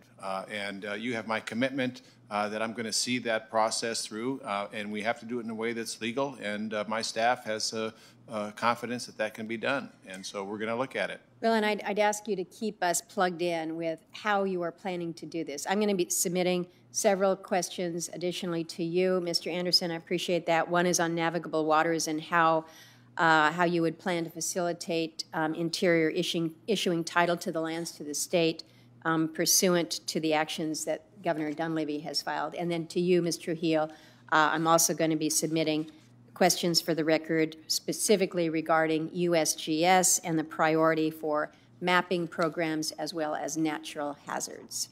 Thank you, Mr. Chairman. Thank you, Senator. Senator Kelly. Thank you, Mr. Chairman. Mr. Trujillo, Arizona is bracing to lose about 18% of its Colorado River water beginning in 2022. And this is under the Interstate Drought Contingency Plan. Low snowmelt, climate change, and population growth have reduced water in Lake Mead to its lowest levels since the Hoover Dam first filled the reservoir. Now, fortunately, Arizona is prepared for these initial Tier 1 cutbacks because of its conservation and mitigation efforts. But drought is still a challenge. And for example, farms in central Arizona, which produce about 40% of the cotton and dairy cattle in my state, anticipate losing about 100,000 acre-feet of water beginning in 2023. Would you agree that any major infrastructure package passed by Congress should include investments in hard infrastructure for water, not just natural infrastructure, including irrigation, groundwater, and storage systems in the West? And then we have Kelly. Do we have anybody? Thank you, Senator Kelly. I appreciate that question, and you're raising a common theme here today with respect to the drought conditions around the West. And I have been very fortunate to have worked on Colorado River issues for some time, and I especially applaud the efforts within Arizona to address some very challenging situations. As you mentioned, we have been thinking proactively and thinking ahead about how to address things depending on what we see in the hydrology coming forward. With respect to your specific question on infrastructure, that was also a theme that we've heard from today, and I agree that we need to have a broad portfolio of infrastructure work that we have in place. We need to modernize, we need to repair, we need to develop new creative solutions to these issues, and you will have our support, and I look forward to working with you to be able to help address the conditions there in Arizona.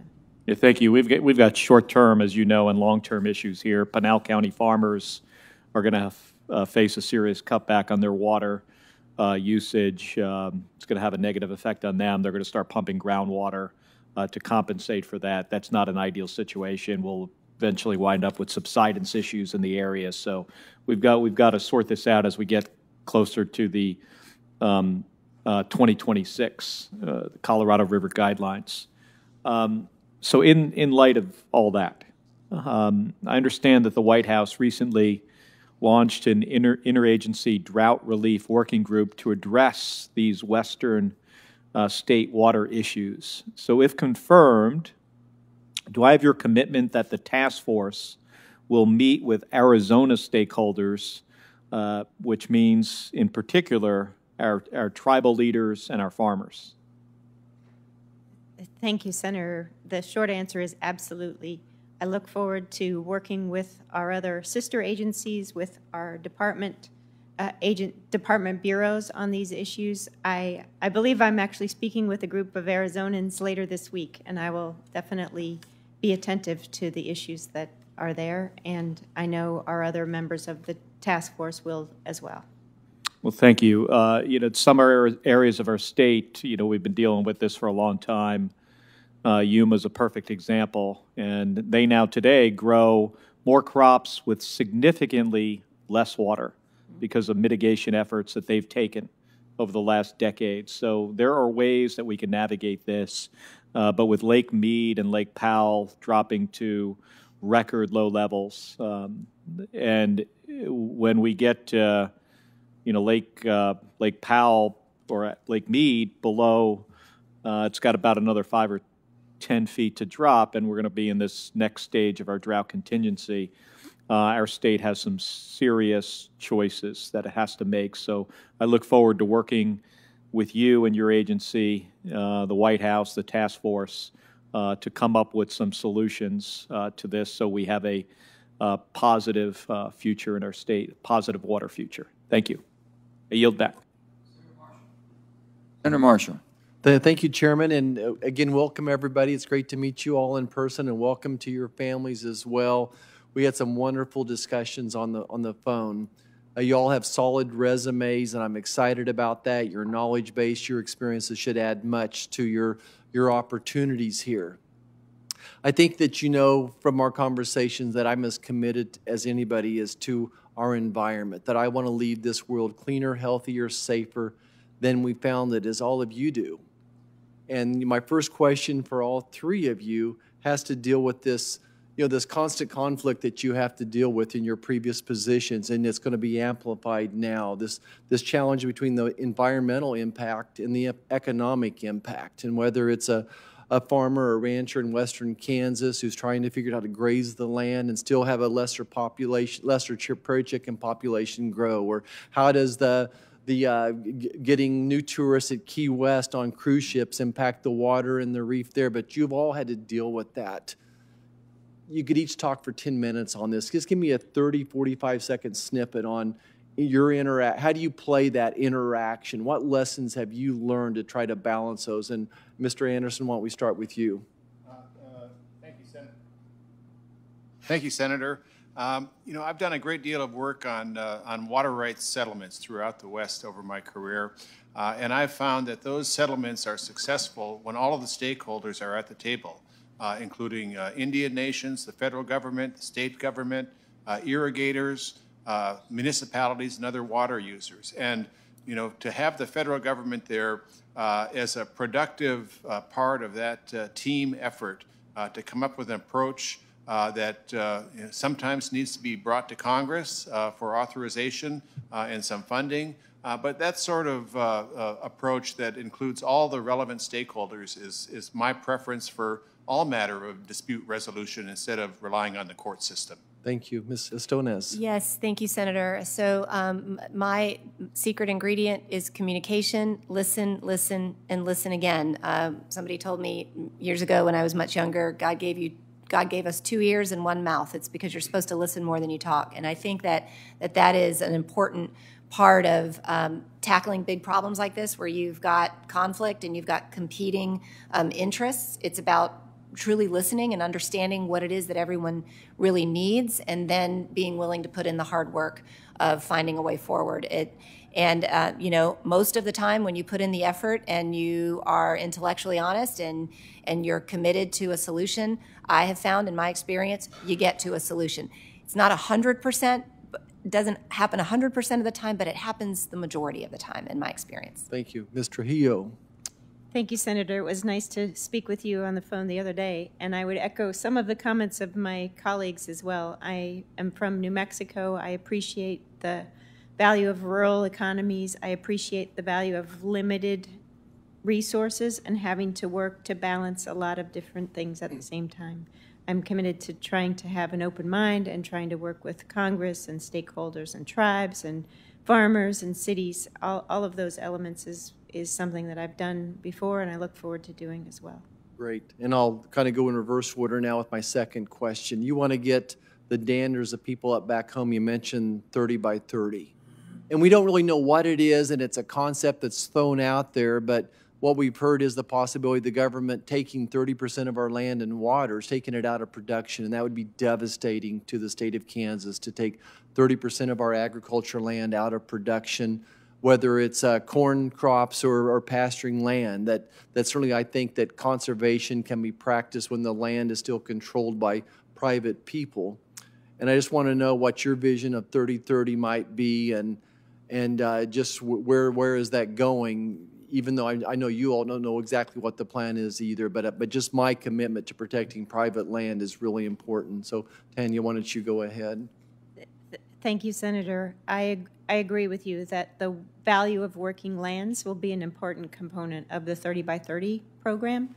Within the department, there are several of us that are working together. We're working with other agencies and seek input from a wide variety of folks. I agree with your views about the private lands contributions. Thank you, Ms. Estenoz. And Senator, my answer is similar. I think that the role of privately held working lands, the conservation values that they already bring to the table, I think are very big and very significant and often undercounted and discounted. And so I think our farmers, ranchers, and foresters are going to play a really big role in helping us implement the tools on the ground that work for them and work for conservation.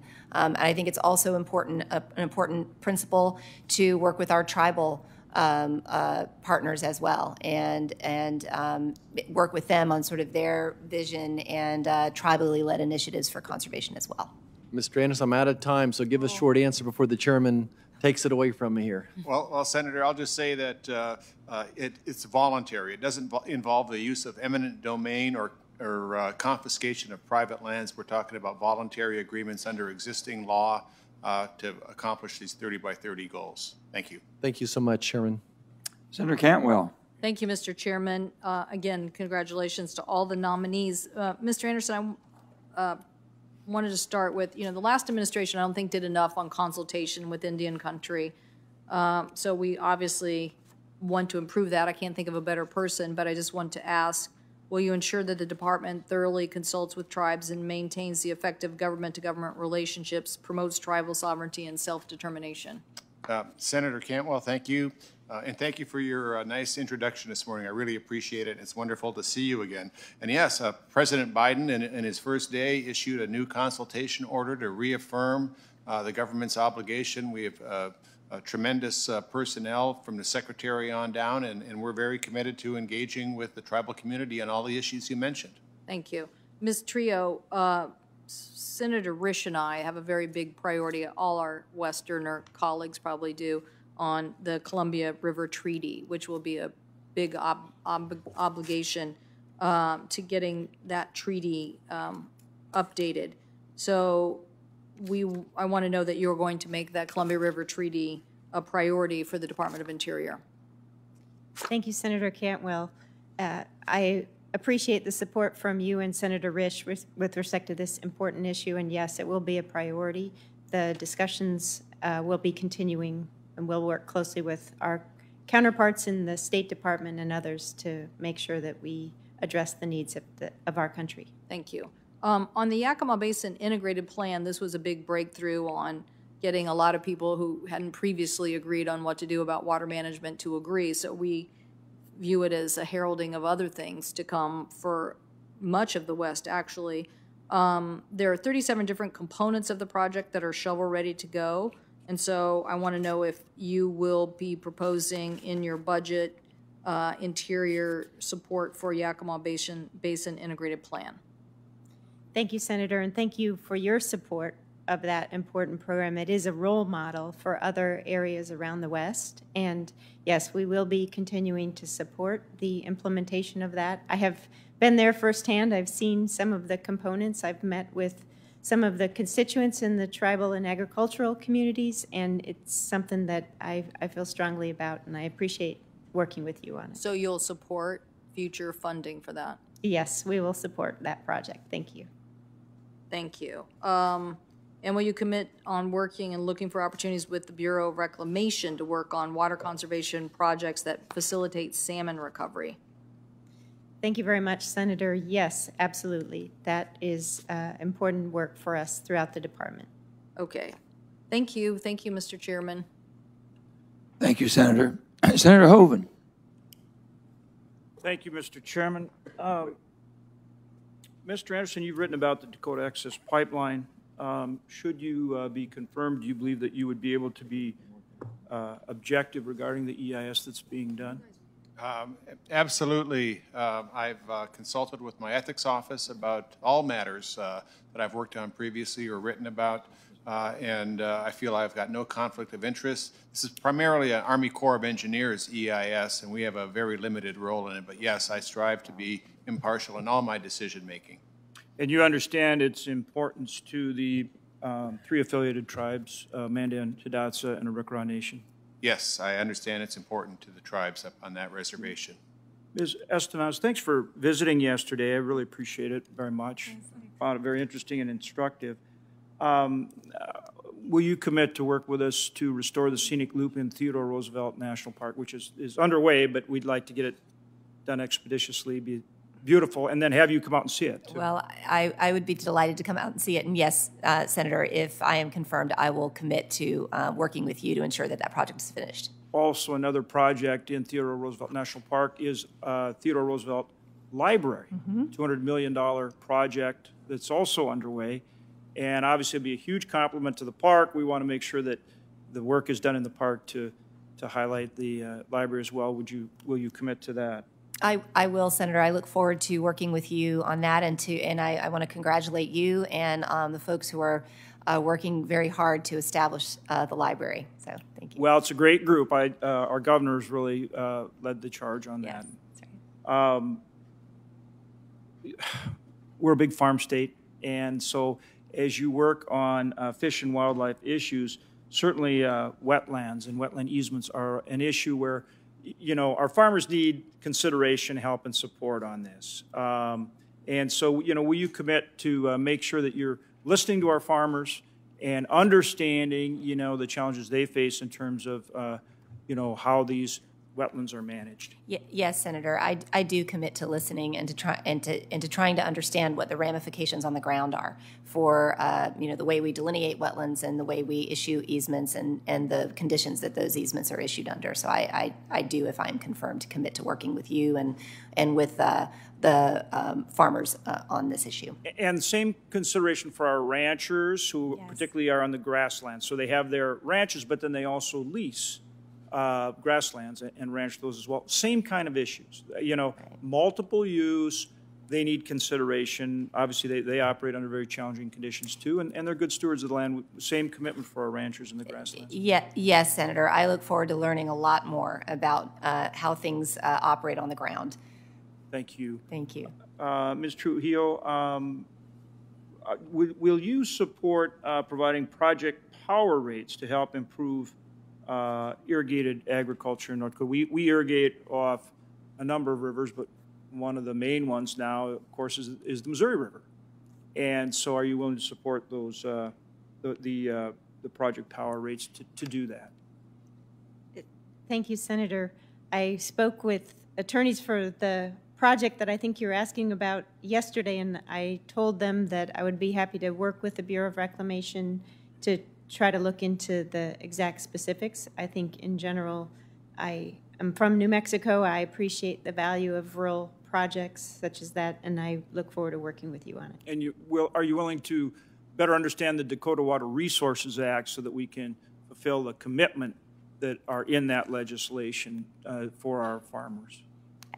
Absolutely, sir. I was able to understand a little bit of the background yesterday and look forward to digging in more details to understand what the exact situation is. Thank you. Appreciate it. Thank you, Mr. Trump. Senator Hickenlooper. Thank you for letting me squeeze in here. I wanted to ask a question for Mr. Anderson. President Biden's executive order on tackling the climate crisis at home and abroad put a pause on the oil and gas leases, or the new leases on federal lands. And during this pause, the Department of the Interior is reviewing the federal leasing program, particularly the potential impacts on climate change. How do you think Interior needs to consider the climate impacts relative to allowing new oil and gas leases on federal lands? Do you see a pathway for taking climate into account while still allowing some oil and gas leases to go forward? Yes. Yes, Senator, thanks for the question. And I think, yes, that you know, the greenhouse gas issues, the climate change issues must be part of any NEPA analysis that we undertake as we move forward with federal actions, and it would include oil and gas leases. It doesn't mean that future development is prohibited, It means that the agency has to gather information as it lays out its options and consider its effect on long-term issues such as climate change. And we are committed to undertaking that analysis as we go forward.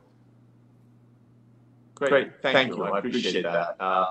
Also, Ms. Shannon, Estenoz, Rocky Mountain National Park out in Colorado, where I come from, is one of the most heavily visited national parks in the entire system. And this year it announced that they were going to go to a reservation system, an entry system for, and I think it's now going to be a permanent reservation system. What are the other effective strategies for facilitating more people to take advantage of our parks? Because I think obviously this past year with the COVID pandemic, a lot of people were pushed out into our parks. But even going forward, we're going to see more and more stress on our national park systems. What are some ways of mitigating that stress? Thank you for the question, Senator, and it's a very good one. And in fact, the summer that we are that is ahead of us could be one of the largest in the history of the Park Service in terms of visitation as Americans and others re-explore and rediscover public lands as we come out of the COVID epidemic.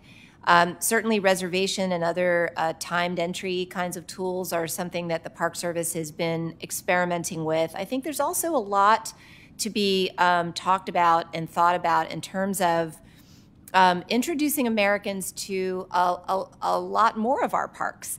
So for example, most of our visitation happens in about just over 50 of our parks, and yet we have more than 420 park units that we need to figure out how we can introduce those to visitors and make sure that we're creating visitor experience to not only to sort of give the public a wider variety of choices in their visitation, but also to bring the benefits of having a national park unit in your gateway community or in your state to those states where visitation is not as high as it possibly could be. Right. Well, I appreciate that. And on that same note, clearly too many urban children aren't having access to parks and to green spaces. Nationwide, I think there are statistics that suggest up to 3/4 of kids of color live in nature-deprived circumstances, nature-deprived communities. How can we work to ensure that some of these more historically underserved and, in many cases, rural and indigenous communities can access quality green spaces and natural areas? Thank you, Senator. Equal access to nature and giving more opportunities for access to underserved communities is a very big priority for the administration. It's a priority for the Secretary. If I am confirmed, it will be a priority for me. Just last week, we unveiled the competitive grant program, the Outdoor Restoration Legacy, Recreation Legacy Program, $150 million we're making available on a competitive basis to do exactly that.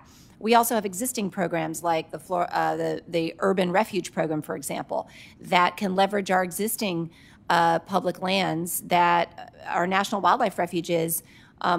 Every single major metropolitan area is within a 1-hour drive to a national wildlife refuge in this country. That's a lot of potential. And so we need to be creative in unlocking that potential and helping folks get to those public lands and developing that sense of ownership and connection to their national wildlife refuge and other public lands. I couldn't agree more. Thank you. Thank you. Thank all of you on the panel. What a wonderful, smart panel it is. Thank you. Thank you, Chair. Thank you, Senator. Senator Cassidy. Oh, no, not again. Bill, I can't hear you, buddy. Now you got Oh, man, you're in. Yeah, Go thank for you. it. Go for it. Take a little extra time. There's a process on your side, Mr. Chairman, that well, I'm unmuted here, but you're still not hearing me there. So just to say that.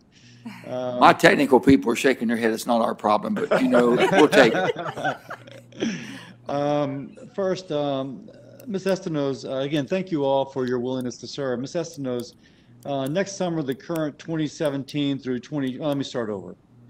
Last Congress, we passed the Great American Outdoors Act, which in part funds deferred maintenance at national wildlife refuges and national parks from royalties from oil and gas development on federal lands, which is principally offshore. At least that's where the revenue comes from.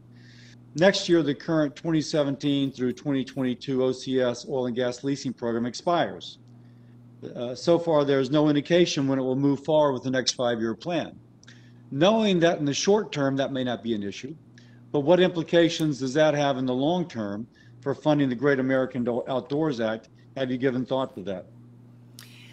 Thank you, Senator, for the question. And, you know, the long-term funding of LWCF and the Great American Outdoors Plan is, you know, I think something that has broad support in the country and certainly is viewed by the two bureaus that I would be managing as kind of a game-changing opportunity to really change the landscape. And I think that But to the point, if that funding is, I agree with everything you said, if the funding is endangered because we do not renew the leasing program, have you thought through about how the impact it will have upon this maintenance program, which does have broad national support, as you just mentioned? Thank you, Senator. And I think keeping that program funded is something that, you know, I think the administration and the Congress would work together on. Okay, let me stop you there, because clearly it's important that we maintain funding.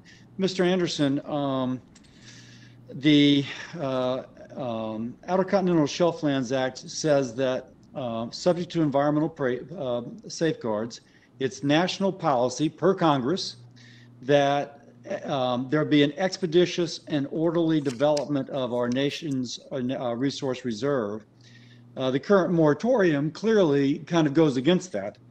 On April the 16th, you withdrew a solicitor's opinion issued by your predecessor, which focused on the administration of the OCSLA, and your predecessor's view that an implementation of expeditious and orderly would be at least 2 lease sales.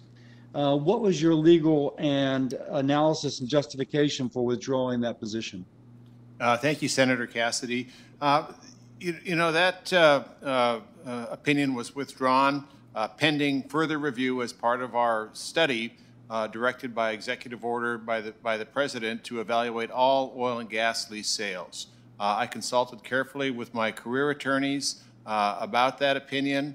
You know, whether or not that opinion or some other variation will get reinstated is something that I've got under advisement with my career staff and with the Secretary as we undertake this presidentially ordered review of our oil and gas policy. Let me stop you there.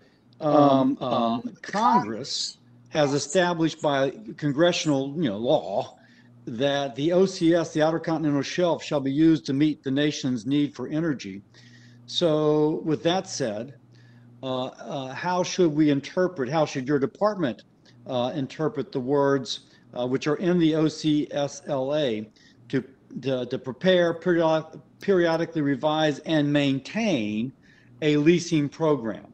Because frankly, there's question as to whether or not the leasing program will be maintained, even though Congress has directed that it be maintained. So are you suggesting that the lease program will be maintained, or are you suggesting that the career attorneys may override the clear direction of Congress? Well, Senator, we have to follow the laws that are passed by Congress, and there is a leasing program in effect, and we're required to have a leasing program that remains in effect. And we've got massive areas that are under lease now, and leases that have been available but haven't been utilized. But maintain means, in my mind at least, to lease some more, not just maintain the leases that we've already leased, but to continue leasing. Is that not your interpretation? Well, I understand your point, and that is one of the questions that we're analyzing as we develop this report for the President. I yield back. That's a kind of an unsatisfactory legalese answer, Mr. Anderson, but that's okay. Well, not okay, but I yield back. Mr. Anderson, you have a better answer you want to give him? Well, you know, this is a statute that we're obliged to follow, and, you know, we're looking at it, carefully considering what is mandated under that statute, and we're going to provide an answer as we produce this report to the White House. Thank you, sir. Senator Cassidy. Thank you. You're welcome. First of all, let me just thank all of you and your families for being here today. We appreciate you making the effort to be here, and we appreciate your willingness to serve. Members will have until 6 o'clock p.m. tomorrow to submit additional questions for the record, and I have letters of recommendation for the record, which I will submit without any objections. And with that, we're adjourned.